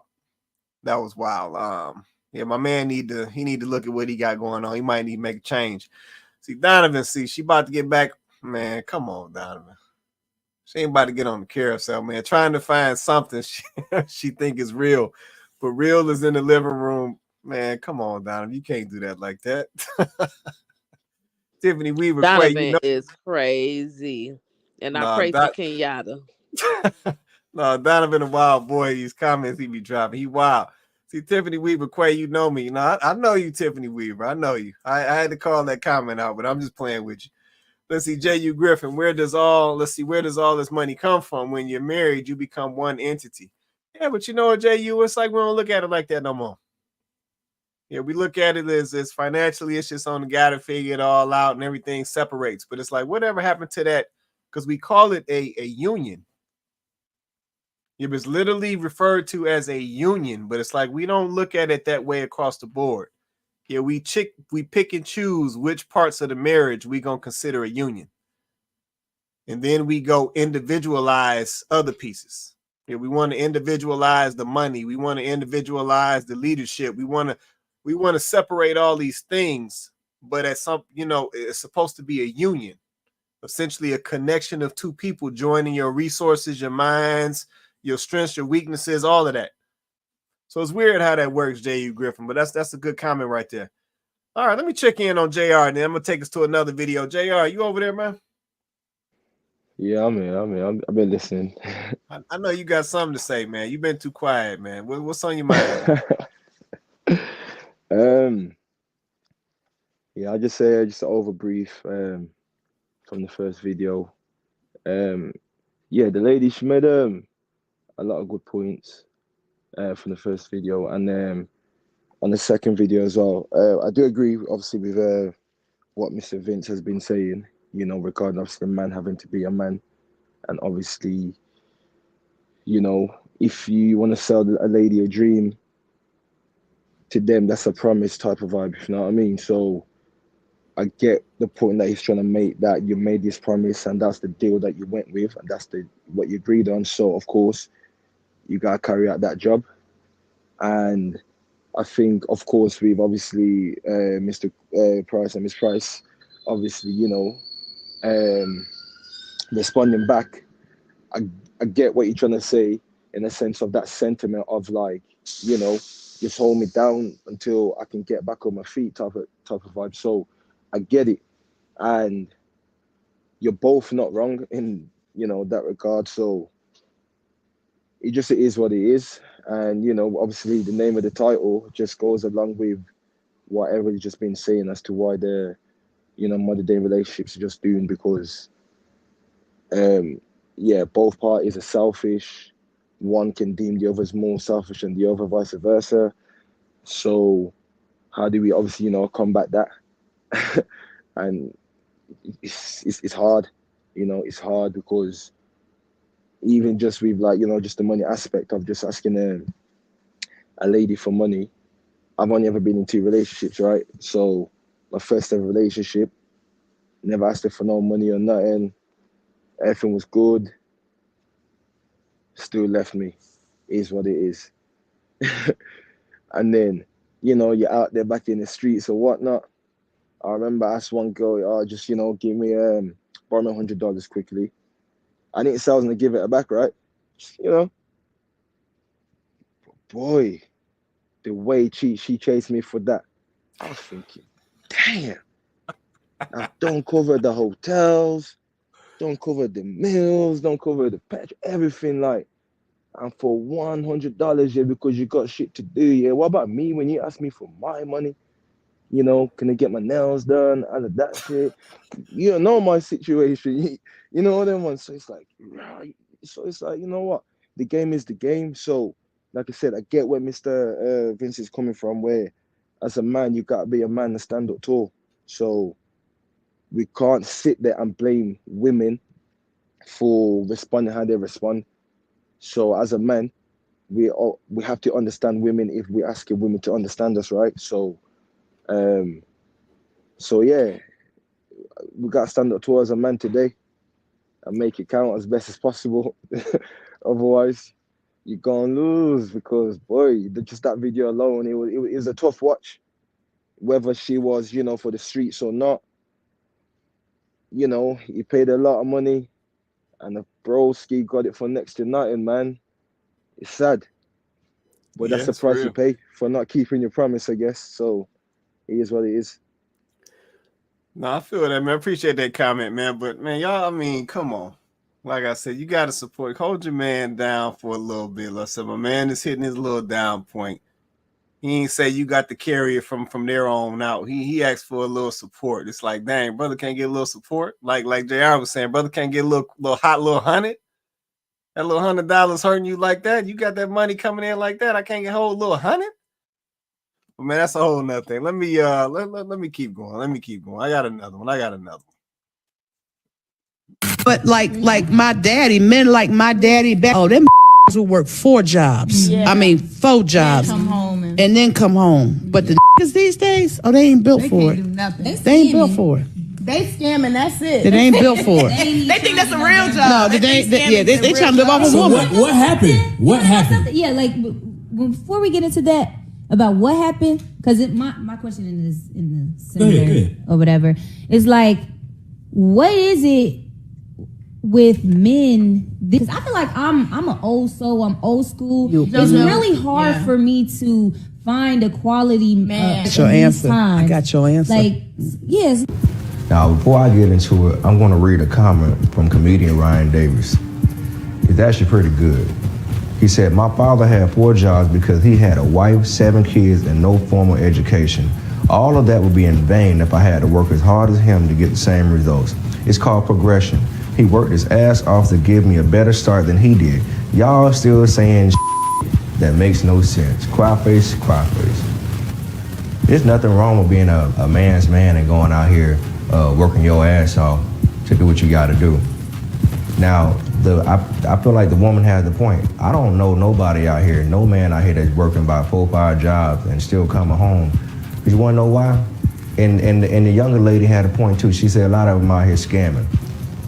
You know why she laughed about that? She laughed about that because she probably been around one or she know one. That's why she laughed. All right.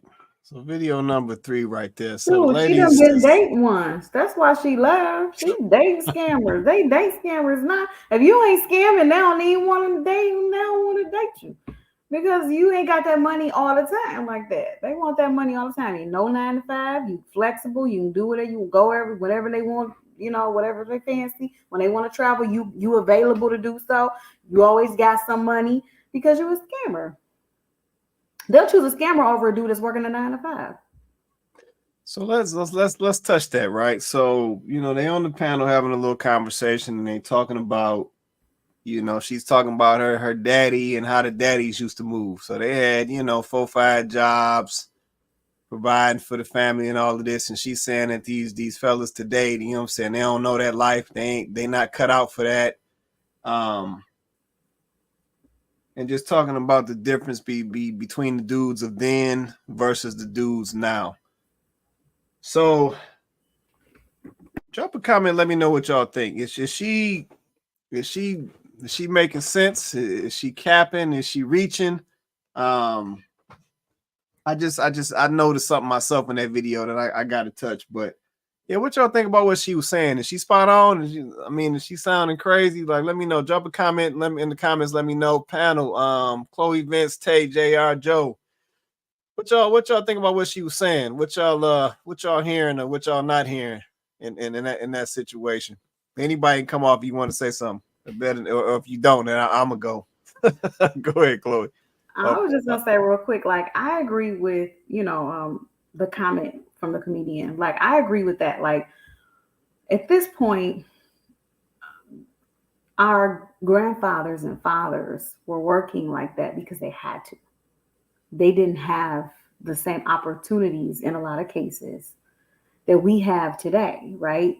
There are a lot of different ways to make money now that our grandfathers and fathers weren't aware of, or they just didn't have the aptitude, right? So in this day and age, you should not have to always work that many jobs. Now, unfortunately, there are still some people who work more than one job because they have to, and if you got to do what you got to do. So we not shaming over here. But at the same time, not everybody wants that kind of life. Not everybody wants that type of situation. And as a woman, to be saying, my granddaddy, my daddy, you said that like it's so easy. You saying that like it was nothing for your father to be working multiple jobs, your grandfather to be working multiple jobs and be stressed out and wore out and exhausted and tired. Like you saying that like it's nothing. I don't want any man that I care about to have to work like that. I don't want you to have to work like that, right? Like, I don't want you to be working multiple jobs, stressed out all the time. It's starting to affect your health. Like, I don't want that, right? I think as long as you're doing something that, you're making a living and we're able to live, like, why you gotta be working 3, 4, 5, like, we're supposed to be trying to work smarter, not harder. We're supposed to be taking advantage of all the advancements that we've made as a society. We're not supposed to be still wanting. Now, if you got to do that, like I said, do what you got to do. But we're not still supposed to be wanting or glorifying the fact that a man has to work more than one job or is working all the time. Like we shouldn't be glorifying that. Like that should be the norm. That a man should just be working and like working himself into the grave. Like I don't agree with the mindset. I get the hustle, but I don't agree with the mindset. That's real. Appreciate that right there. Go ahead, Vince. I actually agree with some of what she's saying. There is a generational difference with a lot of these younger guys. They lazy. I would say men under 35. Okay. Because they know they can still call their mama. Because they was raised by their mama. And they didn't see their daddy out there hustling. They see their mama out there hustling. They seen their mama working at the hospital, then doing a security job, then doing something else. So it's the women that was out there hustling. So I do believe part of that is true. And don't nobody care about no, and this is just my personal view, I guess. Don't nobody care about no man breaking down this stuff. They want that money. I've worked 3 jobs for most of my life. Child support didn't care about my back hurting. My ex-wife didn't care about my back hurting. She wanted, look, these kids need, provision. So a lot of times we as men put ourselves in these struggle situations also. Before we able to provide, we out there having babies, going to live with our girlfriends. Before we ready, when we need to be at the house in the basement working 2 or 3 jobs. I definitely believe you don't need to sleep, especially when you're young. You need to be providing for yourself first.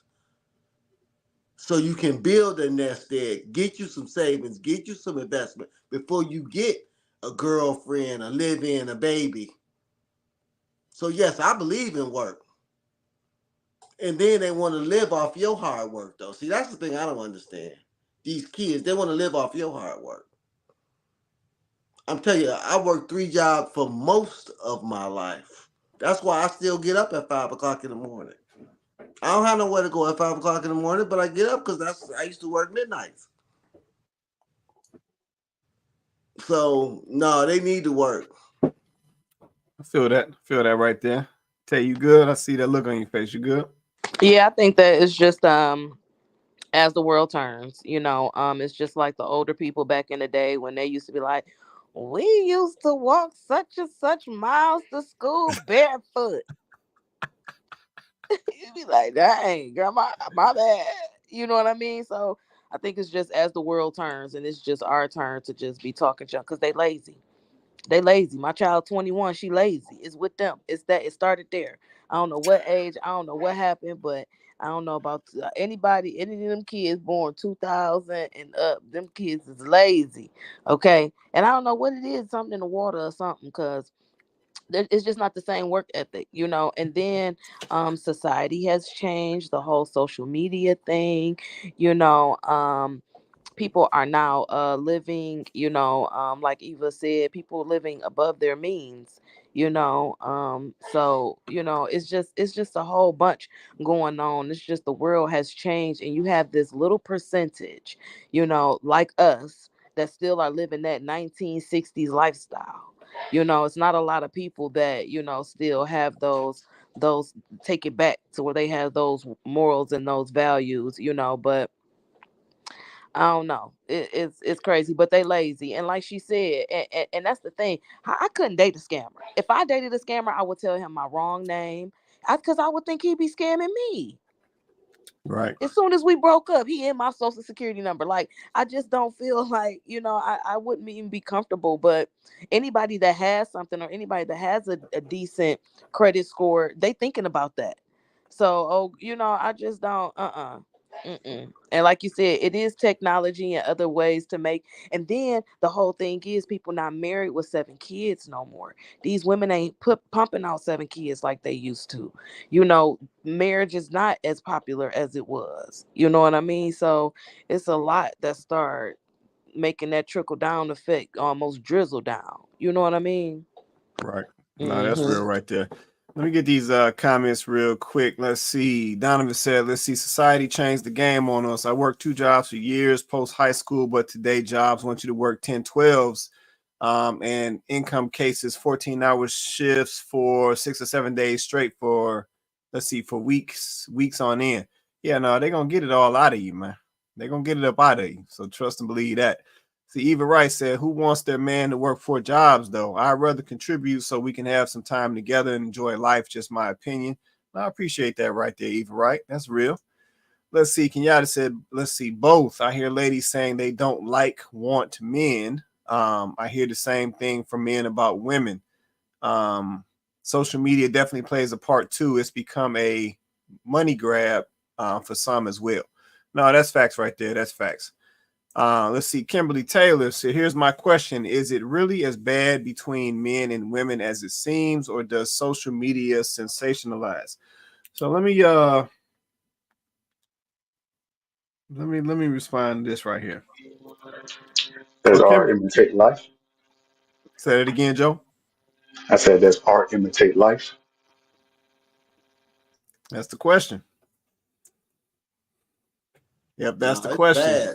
It's bad. It's bad.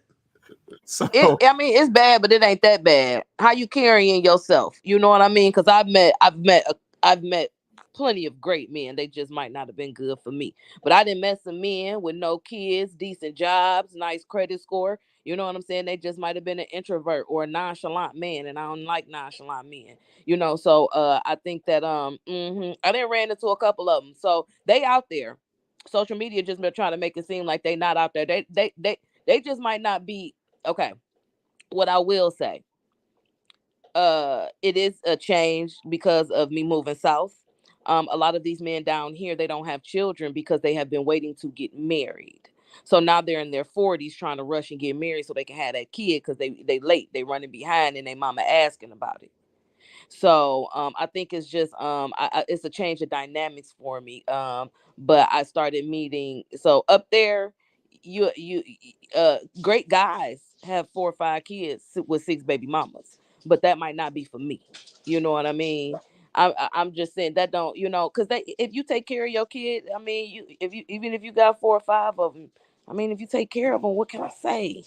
You know, but that's just not for me.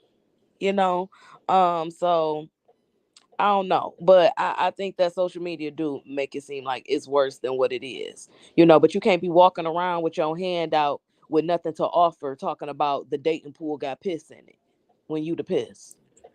that's facts. That's facts right there. Just to respond to this question right here, Kimberly Taylor, I said, and Tay was spot on with what she said as well. But I will say this.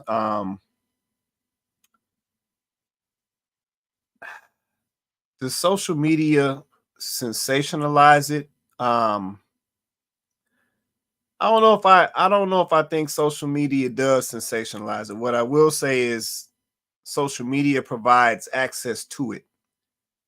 Yeah, I think a lot of times we get in this mindset where we like to look past or ignore what's going on.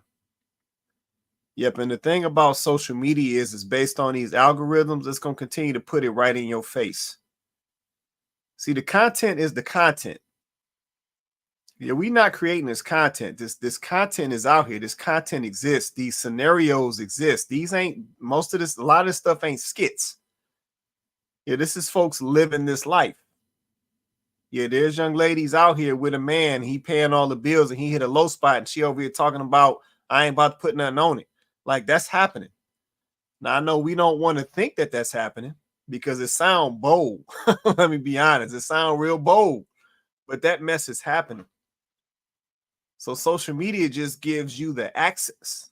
It gives you the access to these things that's going on out here in all these other parts of the world and all these other cities and states that you didn't have access to. You couldn't see it. All you could see was Detroit and Metro Detroit.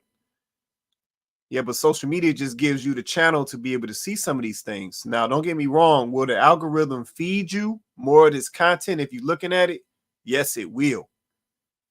But the fact of the matter is this stuff is still happening. It's still going on. People are still acting this way. Yeah, people still getting divorced left and right. Relationships are still collapsing. People still struggling to get into a relationship. Yeah, we got a lot of nonsense going on.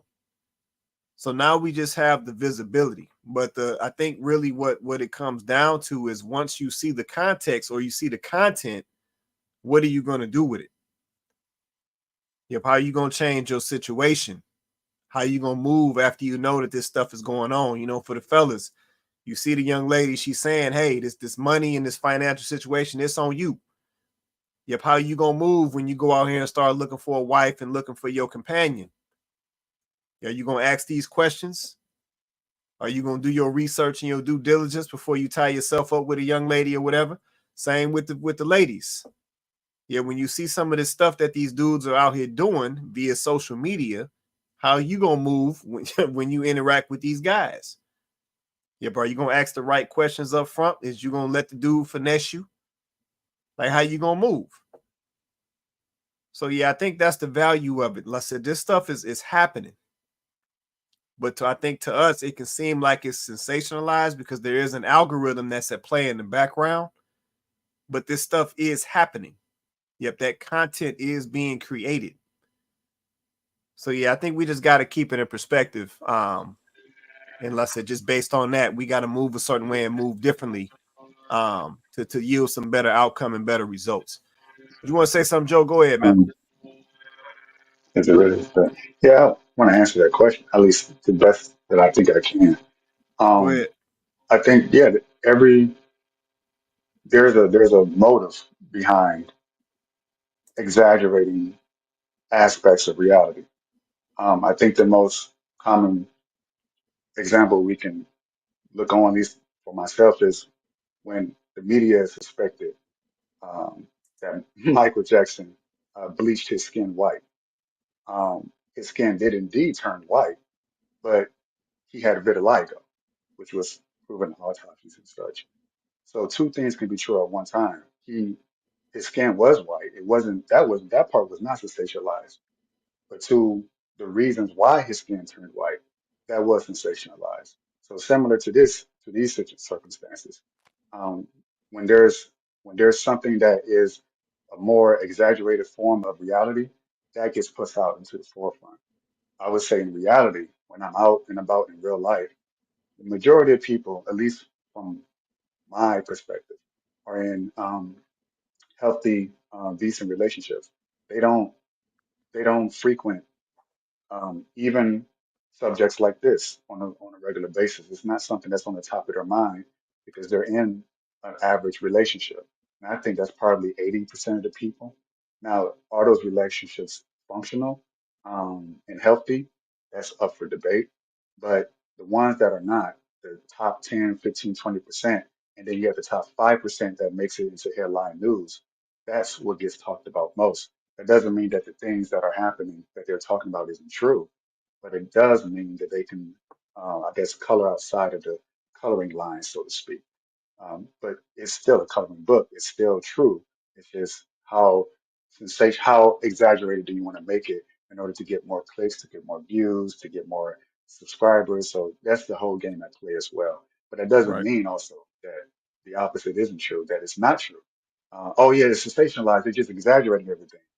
Yeah, but that exaggeration could be true, but they might be pointing out one thing out of 100 examples, but they're picking that one example in order to blow it up and make it a much bigger problem than it can be. But same thing can also be true. It can be as big of a problem as it is.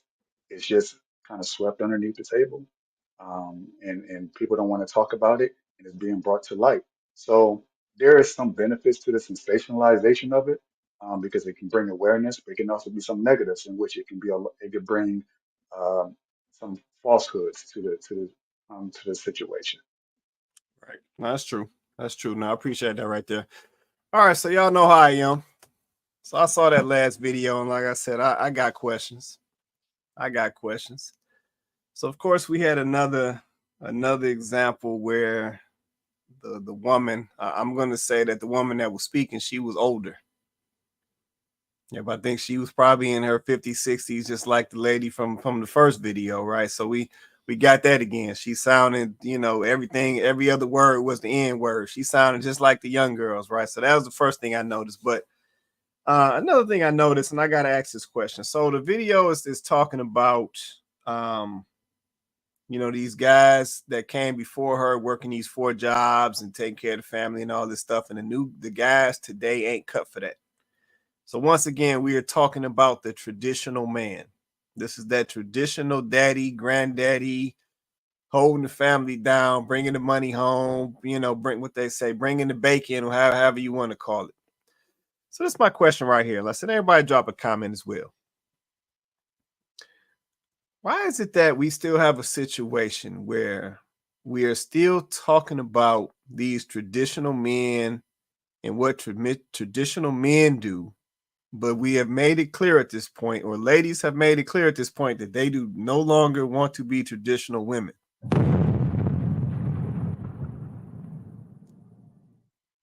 Like, why is this still coming up? Why are these ladies still talking about how these guys today, these modern, I'll go ahead and put a label on these guys. The guys today are modern men, but the modern women of today are still talking about the fact that they miss these traditional men. But yet in the same breath, they are saying that they don't want to be traditional women. So why is this conversation still coming up? Why are we still talking about these old school men and how they used to do it? But then the ladies today don't want to do things and live like the old school women that them dudes back then had. Why are we still talking about this? Because the traditional part only applies when they talk about the money. That part. Come on, damn. Part. Come on, Tay. That part. Yeah. And to expand on that is crazy, right? Because and then in the next breath, Tay, they'll be like, oh, the patriarchal society, oh, the patriarchy, down with the patriarchy. But those men were the way that they were because they believed in the patriarchy. They believed that it was their responsibility to make sure everybody in their family was good. And when I say everybody, I don't mean that granddaddy was just making sure that grandma and just the kids that was in his house was good. Granddaddy was trying to make sure everybody in his family was good. If anybody in his family needed something, he wanted to make sure he could provide for anybody in his family. It did not matter. It did not matter. See, that's the thing, because they believed in the patriarchy. They believed that as a man, it was their sole responsibility to make sure that everybody was good, because they were the women and the children and everybody was under them. So they needed to do whatever it was, work those 4 jobs, do whatever it was. They needed to do that to make sure everybody was good, right? That's why they get the title. That's why they earn the title of being the OG. Because that's what they put, that's the priority that they gave themselves, that they made that commitment, right? Women will say, well, where they at? But y'all not for the patriarchy. Y'all don't want to be a part of the patriarchy. Y'all want to get rid of the patriarchy. But you still want men to carry themselves with the same value system that was born from the patriarchal mindset. So we're confused. We have to decide. We have to choose. Do we still want men to have the same values of a patriarchal society where I'm not putting nothing on this woman. It's not her responsibility. It's mine. Right? So if that's what we want to do, then shut up. Go ahead on and fall in line. Know your role, stay in your lane. That's it. But if you're not, if you want this new, every man or woman for themselves, I should be able to just decide who I want to be, what I want to be. I'm a man, I'm a woman. I don't know what I am sometimes. I don't know if I like men or women. I like them both. If you want all of that, if it's a free for all and we all just doing whatever we want to do, then don't talk about nothing when a man wants you to pay his bills. Don't say nothing. Just pay the bills, sis. Because this is what you asked for. You asked for there to be no gender roles in that sense. Matter of fact, y'all just want to get rid of gender roles, period. Y'all don't even want them. We, he, she, they, him, it, us, there. That's what we are. So if we're that, then it should not matter if you pay all the bills. It should not matter if he pay all the bills or a hybrid of the two. At the end of the day, it shouldn't matter, right? Because we doing what we do. But no, just like Tay said, when it's time for them to pull out their pocketbook, no, see, I want, where's the generous, non-stingy, traditional man? Y'all gonna have to pick a straw. That's real right there. Go ahead, Vince, and I'm gonna come to JR. JR, you up next. Hold tight. And this is what I've been saying. This is what I've been saying all along. And that's why men need to get themselves together and get them somebody that's gonna fall in line. And see, that's why the women say it's piss in the pool, because they don't know how to put the worm on the hook to attract the traditional man, because they're not gonna give the traditional man what he wants. And that's cooperation. I'm not gonna say submission because I'm gonna say cooperation. Because a traditional man has a plan, and you got to get on his plan. So that's what I be saying. Yeah, get yourself together, then go out there and find you a woman that want to get on your plan. And there's some out there, but you got to have a plan. A lot of times you got to have a woman that understands the plan, that came from a father who had a plan. That's a lot of it. I mean, it is what it is. That's a lot of it. And I understand it's a lot of distrust there. And I do understand it. Daddy wasn't there. Granddaddy ain't there. Baby daddy ain't there. I can't just give you everything, because you gonna do something. I can't not work because I can't put myself in that situation because my mama did, my auntie did. I get it. But everything is, it is what it is. Everything is, you gotta pick a fight. That's real. That's real right there. Appreciate that. JR, it's on you, man. Come off mute, JR. Go ahead. Yeah, Mr. Vince said about obviously the age range, about obviously men obviously being lazy and whatnot, obviously, under 35 or whatnot. And I would agree if that's the sentiment and if that's what, the OGs are seeing and whatnot, because of course there's a big shift compared to, obviously, the yesteryears. So yeah, men are lazy, useless. But the real question is a woman worthy of me actually breaking my back? That's the real question we're going to ask as well. Because I'm lazy. Okay, I've got no desire for myself. So that means I'm not really going to achieve a lot. But if a lady is worthy me getting out to actually do something for her, of course, yeah, build for myself, like Mr. Vince said, I can build to myself or not. But if I build to myself, is she still worthy or not for me to actually go out there and break my back for her? And a lot of these women aren't worthy, and we've got to keep it real. And that's, of course, from a man's point of view. The ladies, of course, they've got their own issues from their point of view, if you know what I mean. But today, a lot of these ladies aren't worthy a man working hard for. Like I keep saying, over here across the border, across the sea, there's no such things as relationships or whatnot. It's all about, I give you money, I get the sex, and we'll see where this goes. That's how it is. So the fact that that's how the game is, I know you're not worthy because, baby, you ain't ever come across a man that's ever been worthy in your life. So I'm useless as it is.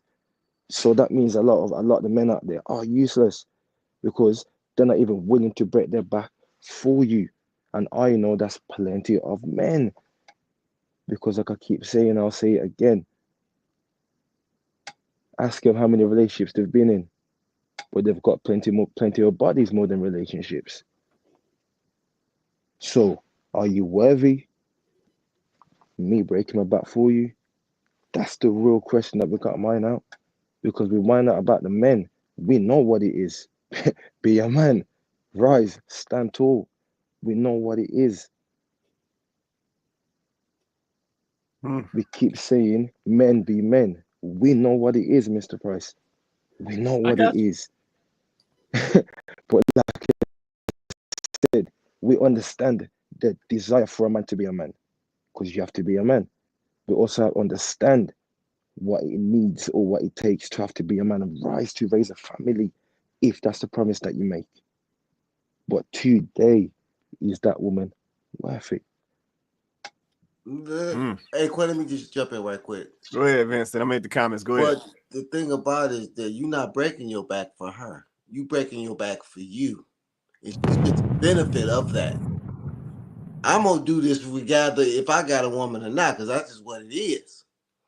And she gets a benefit of my hard work. I'm going to work hard regardless because I want some things. And I'm trying to set up some things. And so I'm not working for her. I'm working for me. I'm working for mine. And she's just a beneficiary. So you don't never work for no woman. I ain't never had to work for no woman. I work because I want some things. And you just going to be the beneficiary of that. So you find a woman that's a beneficiary of it. It ain't about whether she worthy or not, because you're going to do it regardless. If you're a man, you're going to do it regardless. Which I'm is not true. working for her. Which is I true. think That's what I that's just said. the wrong mindset. And I think this is wrong with if she worthy. She going to prove her worth. I just is a different mindset because you don't have to prove your worth to her. She got to prove her worth to you. You the one with the plan. You the one with the legacy. You ain't got to prove shit. Excuse my language, Chloe. I'm sorry. But I think these men got to walk in their king shit. You ain't got to prove nothing. If she can't see your value, then she ain't the one. She need to be what you need, baby. What I need. I'm working for you. See, y'all got the wrong ones. I'm sorry. What you need, baby? What you need? All the time. Always trying to find value. Always trying to find how she can increase this legacy. So hold on, Vince. Let me ask you a question based on what you just said. So you said that she should be saying, you know what I'm saying, how can I work for you? How can I support what you got going on so we can build this thing? So should a woman be in that mindset, or should a woman be willing to be in that mindset that you just referenced if the man is not paying all the bills? I don't think it's an issue of paying all the bills. It's an issue of character and a plan. Because if you get married at 22, you broke. Both of y'all broke. That's true. Now, if he's 40, that's the wrong one. Because by 40, you should be able to pay most of the bills. But if he's 22, y'all both work. Y'all both broke. So then you basing the man on character and his actions. So you got to kind of preface that with age. I got paying all the bills. A 22-year-old can't pay all. He can barely pay his own bills. But I don't see where a problem, with a 22-year-old getting married and y'all working together. And I think it works better like that because I think your value increases when you build together. See, a lot of us want the finished product. That's a lot of the problem. You don't want to run the race. You want to get the prize at the end. That's real. Waiting at that finish line. We know all about that. Let me get some of these comments, then I'm going to come back to the panel. Let's see. Kimberly Taylor. She said, I think we're in a transition. Women move the line. We set the pace as far as what's acceptable and what's not. Let's see. We have to make a man feel his worth and build him up. We have to respect ourselves and our men. to have that loyalty. Yeah. No, I feel this right here. Yeah, I feel this right here. I got a response for this, but I'm gonna be quiet right now. I'm gonna be quiet right now. Yeah, Tay, I'm gonna be quiet right now. I'm not gonna say nothing. Unless you want to say something, Tay. You look like you want to say something. I ain't want to say that. Wait, put it back up there. Let me read the part I was about to say something to. We have Go to ahead. make him feel his worth and build him up. They don't be like that though. Women don't be like that. Like trying to build him up. They be trying to see is he beneficial to Right. her and how she gonna build how he gonna build her up or put I her don't want up. to build a bear. I don't want to build a Yeah. man. Yeah, that's not. I don't know. Maybe Miss Kim, she's so sweet. Maybe she living in that perfect world. She probably been married for a long time or something like that. She's so sweet. That ain't it right now. That ain't this 2024. Hey, there it is. Okay. There it is. We appreciate that comment right there. I'm gonna keep going. Let me keep going. Let's see. I know what you're trying to say, Kim. I know. No, I know. I Just understood. unfortunate. No, what she's saying is very nice, very positive. It's just unfortunate that that's just not reality nowadays, you know. But like I said, it's when you come up in a certain age, you live in this capsule, and you know, and your friends might have these outlooks, but the world is not like that, and unfortunately, majority takes over. Yeah, and all that's like I said, it's valid. I think I know where she was going with it, but to your point, Tay, I think that those things have, like I said before, we don't value these things like we used to. Yeah, just this point that Kim made about, you know, build him up or building a man up. Ladies used to look forward to that. Yeah, ladies used to look at men just like y'all look at moving into a new house and a dude giving y'all the credit card. Yep, and saying, go ahead and, you know what I'm saying, go ahead and lay us out, boo. You know, go and get the furniture together.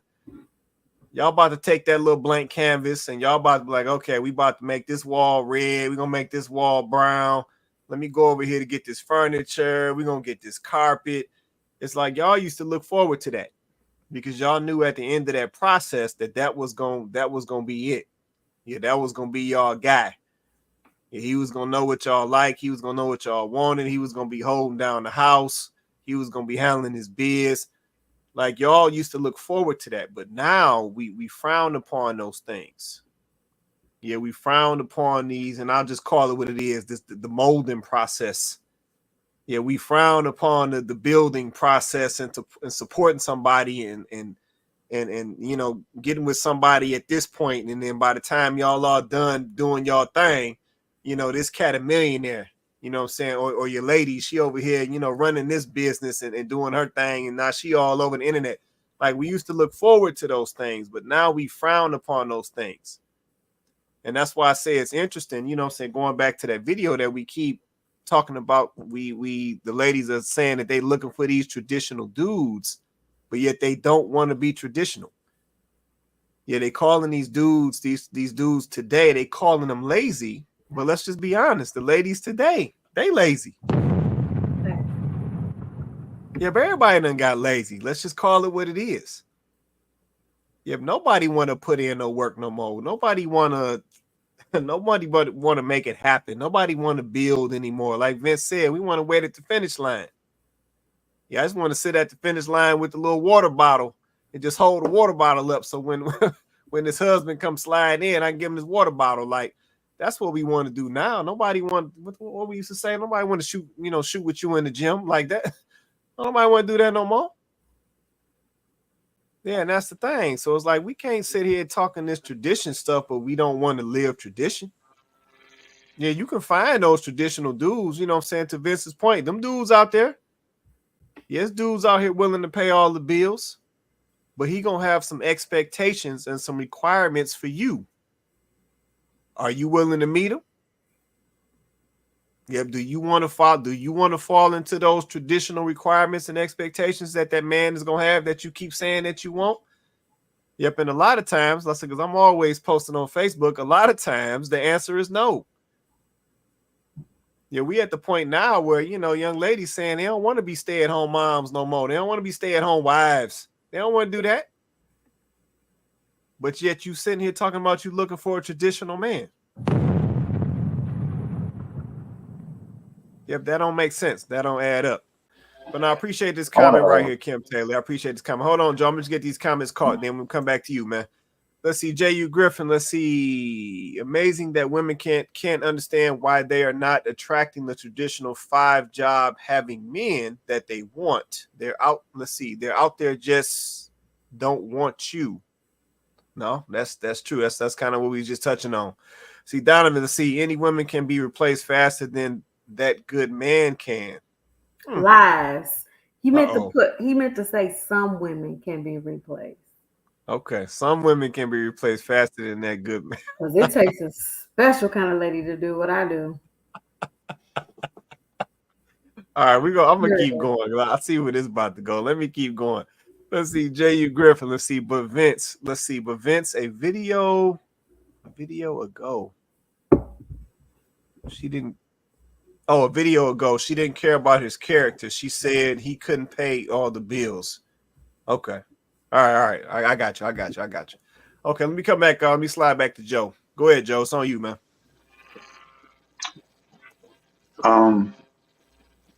A lot of women, they want finished products. So it does take a special kind of woman to see the potential in a man, but not just his potential, because a lot of men say they have potential, but they don't go nowhere with it. But for a woman to see it in a man and be willing to help him fulfill his potential, so then she also becomes a beneficiary of it. But since a lot of women want to skip that process, they want the man to do the work, all the work himself initially, and they come on the tail end. Then they wonder why men have commitment issues with these particular women. These are the women who chase after the NBA basketball players. He's already made it. But she wasn't there when he was in middle school, high school, trying to make it, trying to figure it out. It wasn't until you saw that, oh, he's probably going to be a number one pick, that it became of interest to you. And that's all fine and well. But a lot of men are going to treat you as such. They're going to treat you as an option because you wasn't there to help them build to where they are. And by build, I'm not talking about building like getting down there in the trenches and doing the work for him. But there's an emotional labor that comes that a woman does provide that can help a man. If he's already successful at one level, he has the potential to become even more successful with her. It's like her insight, her intuition. It's some sort of internal quality that women bring to the table. Um, a man can be inspired to go harder than he ever has before. But that's the key. He has to be inspired by you to do it. But you have a lot of women who are very discouraging. They use their supposed feminine energy to build a man, to destroy a man. And so they talk down on the man, calling them N words and niggas at 65 years old of age. Um, and it sounds like that old lady, she was really reminiscing about the seemingly the slave work is what it was, the slave labor. Oh, these men, they used to work hard for our families, which to me is code for work hard for us. They worked so hard for us. They went out there in the streets and we sat at home and just did whatever. But the reality is that a lot of those women that these men worked hard for, which JR did point out, said these women were worth working hard for. The man would go out there, bust his back, and he would get appreciated in such a way that he felt inspired to go out and repeat that. Most men can't do that on their own. They have to have some sort of woman to give them that whatever that feminine energy is that motivates a man to do it. Yeah, But inspiration. that attitude, inspiration, um, and he's not going to be willing to do that for just any woman. And unfortunately, a lot of women are not like that. Like I said, they come on the tail end of things.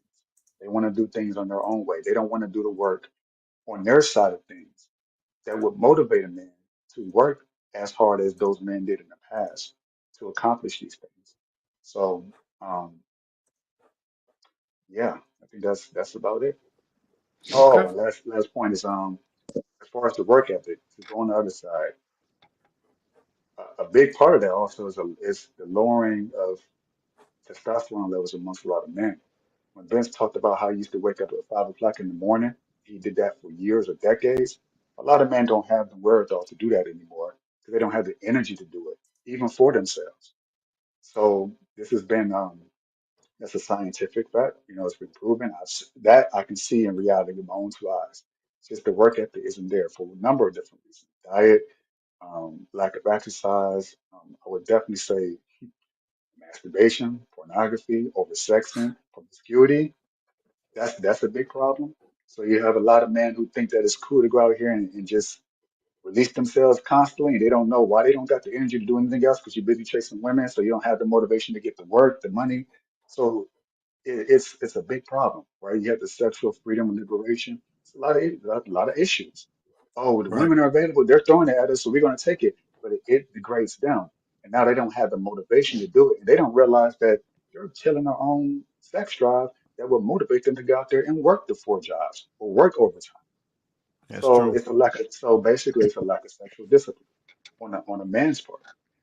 Yep, And for that's the true. women part, like I said earlier, it's just simply a lack of desire to want to help a man get to the point where he can be the best he can be or the best version of himself. A woman should not have to motivate a man to be something or be somebody. That's not the point I want to make. It's that he already has it within him, which is where testosterone comes from. And there's something about a woman. It's almost like a muse in a way. Oh, she's there. She's gonna help me. Boom. There's a reason why I think a lot of men achieve their peak financial potential when they get married, as opposed to when they were single. You can do a lot when you're single, but it's just something. It's that extra little thing that happens that I notice with a lot of married men that it takes them to the next level. You would think, how is that possible? They got a wife, they got kids, they got more responsibilities, but they're making way more money than they did before when they were single. They're better off than they were as married as opposed to when they were single because a good woman, will help build a man up to that level and achieve greater than what he can do on his own. But a lot of women don't want to do that work. So That's real. And I appreciate it, right. She appreciate that right there. So I'm gonna get ready to wrap us. Hold tight, Jay. I'm gonna let you do your thing in the closing, man. I'm gonna get ready to wrap us up because I don't want to keep us on here all night. So we're gonna go across the top and hit the bottom, then we out of here. So yeah, great conversation as always. Yeah, we hit a lot of points. I said everybody was dropping some gems tonight, so I appreciate y'all. We're gonna do some closing. We're gonna get on out of here so we can everybody get their time. So I'll go across the top, bottom, then we'll wrap it up. Chloe, it's on you. You want to say anything before we get out of here? You on mute. Come off mute. Sorry, y'all. I wanted to piggyback off of something that Joe said. I think another part of it too is a lot of times men don't, well, maybe some men do and some men don't, but you're blessed because of your wife. Like, I mean, I know a lot of people don't like to, take it spiritual, but I'm gonna take it to the cross every chance I get. And it's a biblical principle. Like a man is blessed because of his wife. So how you carry yourself in your marriage will be blessed. The work of your hands will be blessed. Especially how you treat your wife, your family, your character, all of that plays a part of it. So sometimes that blessing, that what comes as you just hardworking. Yeah, you're hardworking, but your work is being blessed. The work of your hands is being blessed. Opportunities are being opened to you. There's provision, there's grace that is being given to you. And I think that needs to be understood as well. So that's an element. And that's a big reason why you'll see men out here that seem to excel beyond what they were when they were single, because there is a special grace over marriages. There's a special grace over a man being the provider for his family. Setting that to the side for a moment, modern relationships are doomed. I have to kind of agree with Kim that I still do believe that there is a level of sensationalism that exists. And I also know that there is a machine and an agenda that pushes this divide between Black women and Black men. We saw it with the whole election thing. We talked about it last show. The key that I don't want to be missed about why we even touched on the election and Black men and Black women and how we feel about, men not wanting to support Kamala. The whole reason why we talked about it is because it's affecting relationships. It's affecting friendships, families, but it's still creating an even larger divide between men and women, because now it's all Black men don't want to support her just because she's a woman. And I think that we need to understand that this is not the first time there's been a specific agenda tailored to disrupt the Black community and the relationships between men and women in the Black community. It's not the first time. It's not. It happens constantly. There's always something, always some new viral movement or narrative or agenda that's being pushed, and we have to pay attention to that, right? So we know that social media is probably one of the biggest components of this divide. So is there some sensationalism? Yes, there is. But also we're fighting. And at this point, I don't even know if we know why we're fighting. So if we don't get it together though, yeah, we are doomed. If we don't figure this out, if we can't meet in the middle and understand that we're actually supposed to be a team and that the real enemy is not each other, then yeah, we are doomed, because it's only going to get worse. If we don't figure it out, then our children and our children's children are just going to keep going with this war. And it's going to get worse and worse. So yeah, I mean, I agree. We are doomed. That is, if we can't get it together. So, that's why we need to have conversations like we're having right now. Like, a lot of people think that, this is pointless, but it's not. We have to have the conversation. We have to bring awareness. We have to give people the opportunity to mine these subjects out. Like JR mentioned in the last show, we have to have the opportunity to talk about these things. And when we do that, then, I think someone who's open-minded and someone who's really ready to come to the table for resolutions can actually see where there might be some changes that need to be made and then govern themselves accordingly. That's real.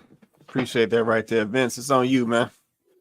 Yes, I do think these modern relationships are doomed if we're not intentional. I know we always get back to that, but I think they are doomed if we're not intentional.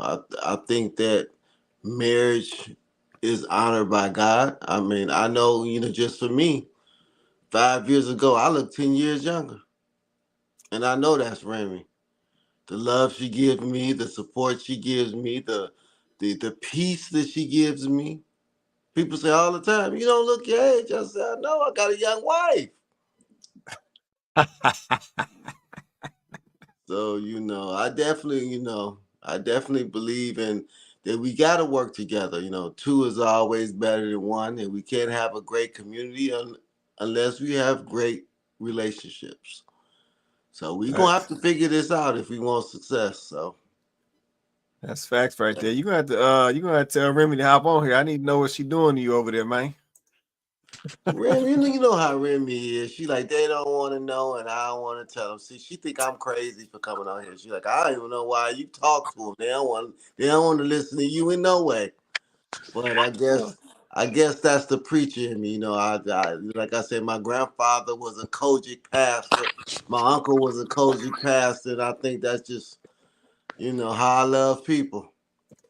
Well, yeah, like I said, you got to tell Remy to hop on here. Like I said, I know she's busy, but you got to tell her to hop on here, because at the end of the day, I think that's another piece that's missing. Yep, a lot of folks who have figured it out, a lot of folks who are doing it differently and doing it successfully, they're very quiet. Yeah, they're just like, hey, my situation rolling, we good over here. And that's the missing piece. Yeah, a lot of the noise is coming from folks who haven't figured it out. A lot of the noise is coming from folks out here pandering. A lot of the noise is coming from folks out here trying to sell master classes, courses, and Apple of Eve. So we gotta. Oh, my bad. I didn't mean to call him out. So yeah, so we gotta hear more from the folks who figured it out, the folks who are doing it differently. We gotta hear from the Remys. We gotta hear from the Vinces and the folks who figured it out, the Tays and people that are just saying, no, what was going on in the past ain't working. You know what I'm saying? We got to do this a little different. I'm looking at this different now. I see it different. And those are the folks who got to be more vocal and speak out. So yeah, tell Remy she got to hop on here one day and drop some gems, you know what I'm saying, for the ladies so they know what it is. All right, Tay, it's on you. Let me, you come off mute, do your thing. Modern relationships are doomed. unless you have a traditional foundation. I think if Facts. you have a traditional foundation, then it's nothing wrong with putting a little spin on it. It's just like, you know, um, you know, it's just like some of those old houses where they so old it's illegal to change stuff. You can only change certain stuff about the houses. So you got to tweak it a little bit. You got to work around that, but it's still the traditional bones. So I think that people just need to get back to, and then you have to want it. You have to want it in your heart. If you genuinely want certain stuff in your heart, then you will attract that, and God will bless you with that. But you can't be greedy out here, um um you know um being like that, and think that putting certain stuff in the universe, and think that the universe gonna send you this tall, dark, and handsome husband that works 6 figures, and you not putting nothing positive out in the universe. So I think that it's just a lot of accountability with that word again. Accountability that our not even about the culture, just our age group our generation needs to take, as far as the people who are seeking, or have not been married yet, or getting remarried, or whatever it is, because it's still marriages happening.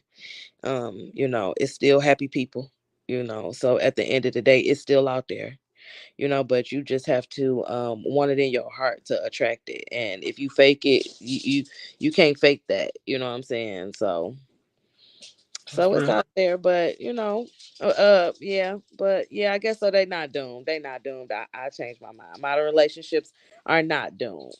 Just the people in it. Okay. No, I appreciate that. Right. I appreciate that right there. I just want to double check too. I know you said you had some smoke for Joe earlier. You all settled on that? You closed on? Oh yeah. Joe cool. Joe, I hear a lot of okay, so I'm about to start analyzing. Excuse me, I do this. I hear a lot of PTSD in Joe. Okay. I feel like he's been hurt. Mm. I feel like he's a good guy, but he tad aggressive, tad aggressive, so he's the type, like, if he softened up a little bit, he would meet that, not a Southern belle, but he would meet that sweetheart, and that person who wants to love him unconditionally and nurture him in a nurturing, not motherly way. um but no, I just Joe, he you know how those conspiracy theorists be, they always got the flip side of the thing. He gonna get his bullet points together, and he cool people. My bad, Joe, about earlier. You ain't said nothing all night. I hope I ain't shut you up. No, Oh, okay. actually, I was like, I like listening. I much rather prefer to listen to what other people have to say and their perspectives. If I have something really need to say, which I don't often. I just like to listen, including your perspective and your viewpoints.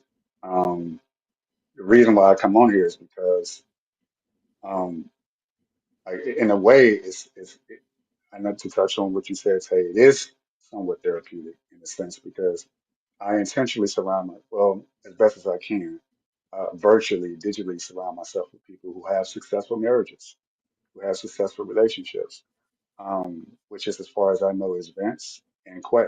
Now, obviously, I don't have any deeper insights beyond what happens after this show or before it. But from what I've gathered over the last couple of weeks of being on this show, it's pretty hard to fake the funk after a certain period of time. Things start to usually come to the surface. Um, and so it's even changed my mind from my old ways of enjoying the company of strippers. And now I'm thinking about, this marriage thing sounds interesting. Oh my God. That's what Now that let me. auntie grandma was talking about. You want to get in your 40s and 50s. Now you want to settle down because you've been in the streets all this time. I'm not that He bad. finally, he finally got to the strippers. I was waiting for that. He finally got there after Then he Tay be said dating them he too. He don't finally even got go there. see him. He be dating them. All right, I gotta. Oh no, I don't man. want to expose too many things. Let me. Y'all not All gonna right. jump on Joe like that. Not too much on Joe Joe. cool. Not No, too much on Joe. no, Okay. Joe cool. He's very self-aware, and that's all that matters. I try No, to that's be. facts. That's Not facts. not 100%. I just wanted to double check. Yeah, I just want to double check. All right, let me let JR know JR was next. Go ahead, JR. Yeah, yeah. As always, thank you once again for having me on Chopping It with the panel and people in the comments. And yeah, just before obviously we stepped into the final closes, just going off my point of saying that basically questioning are the women of today worthy? And then obviously Joe obviously spoken a little bit more, add a bit later onto it, and then Miss Chloe put a nice positive spin on it.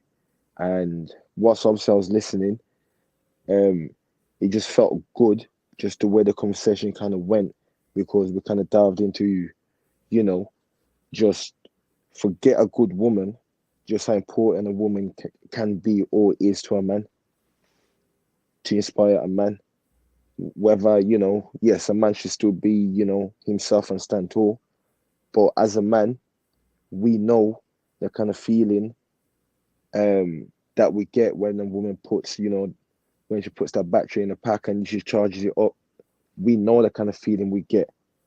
Obviously, we don't know the feeling that women get when, when the charger's up. We don't feel that, but we feel what we feel, what we get from them. So it felt good that the conversation went that way. And I think in one of the comments, somebody said about women stepping out of line. And that's what I keep saying as always, like, ladies, come back to the table. Let's sit down and let's work this out. Because it's not about me or you anymore. We work together. We're going to get somewhere. For our legacy to carry on. Whether, you work for a man, whether he's broke or not, we build something. In that instance, it's not about us. We help each other to get somewhere for the next generation. If the man comes in and he's able to pay all the bills or whatnot, yes, you jump on his program, you help him, and he helps you wherever possible, because we've got a cheat code for today. A lot of women don't want to work. I get it. You don't want to really work that hard. Forget the lazy tag. As men, we know what it is. Women, yeah, lazy, whatever it is, that tag shouldn't be on a man. So, like I said, we've got a cheat code today, ladies. You can be a stay-at-home mom, work with your man. You can help you start a local business from home and earn your money that way without breaking your back. But your man is willing to work for you if you charge him up. And of course, the character. That's obviously the biggest thing. If we come down, and sit down at a table, we put our egos aside and let's talk as people, as two genders. I was And real let's quick. give each other what we want. I was just And at I'll real leave it quick there. to what Thank you. JR said. Um, what I realized is that in order to have the type of woman that we want, that will be that, like a wife, like a Chloe, or like Vince's wife, there's a certain, the onus is on us in order to be the type of man that would attract such a woman. Because a woman who is like that isn't going to be into the man who is into the lifestyle, say, for example, the one I was in, or the one that I indulged in. So I had to change, and I'm still doing those changes as I speak. It's not easy. Eventually, it will become a habit, but I'm actively making those changes, and I'm seeing the result of it. But even though I see it, it's still kind of like out of my reach. But it's like a glimpse into the future. So long as I stay on the path that I am currently on, and a lot of men don't want to do that work. A lot of issues that I had and I was dealing with, traumas, and as Tay said, PTSD. True. Um, but slowly unraveling that onion and laying it out on the table and dealing with it, each one piece by piece, not by myself per se, but with God. He's helping me a lot with that. Working out definitely helps with that, somewhat with the aggression part at least. But I think if a lot of men dealt with our own internal issues first, then we would be able to, first of all, recognize a woman like a Chloe or like Vince's wife, and then and then how to approach that particular woman, and then how to treat her once you have her to protect and provide for her. So it's a process. I haven't gotten to that end stage process, but I'm at least somewhat aware of where I'm going compared to where I was. But doing that work is difficult. It is very difficult, and all of us, man, in order for modern relationships um, to be saved, this is the only way. It starts actually with us men. And if there's one thing that I agree with Vince about most is that the responsibility always falls on us. As I think it was Eichenhauser or Eisenhower said, the buck stops here, and it stops with us. So we can talk about women all day and what they're saying, this and that. That's cool, and it's crazy talk. But at the end of the day, they really respond off of us. It's what energy they're getting off of us, and that's how women respond. So we fell off the wagon, and we're seeing the result of that. So when I speak about my personal revelation of wow, it's me that has to change in order for me to attract these type of women. I'm speaking now on a global scale.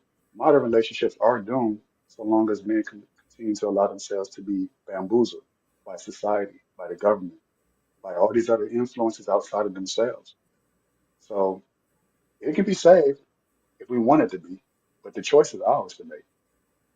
Thanks. Simple as that, man. That's the close right there, man. Appreciate that. Yeah, I just say this and we gone. It's on us.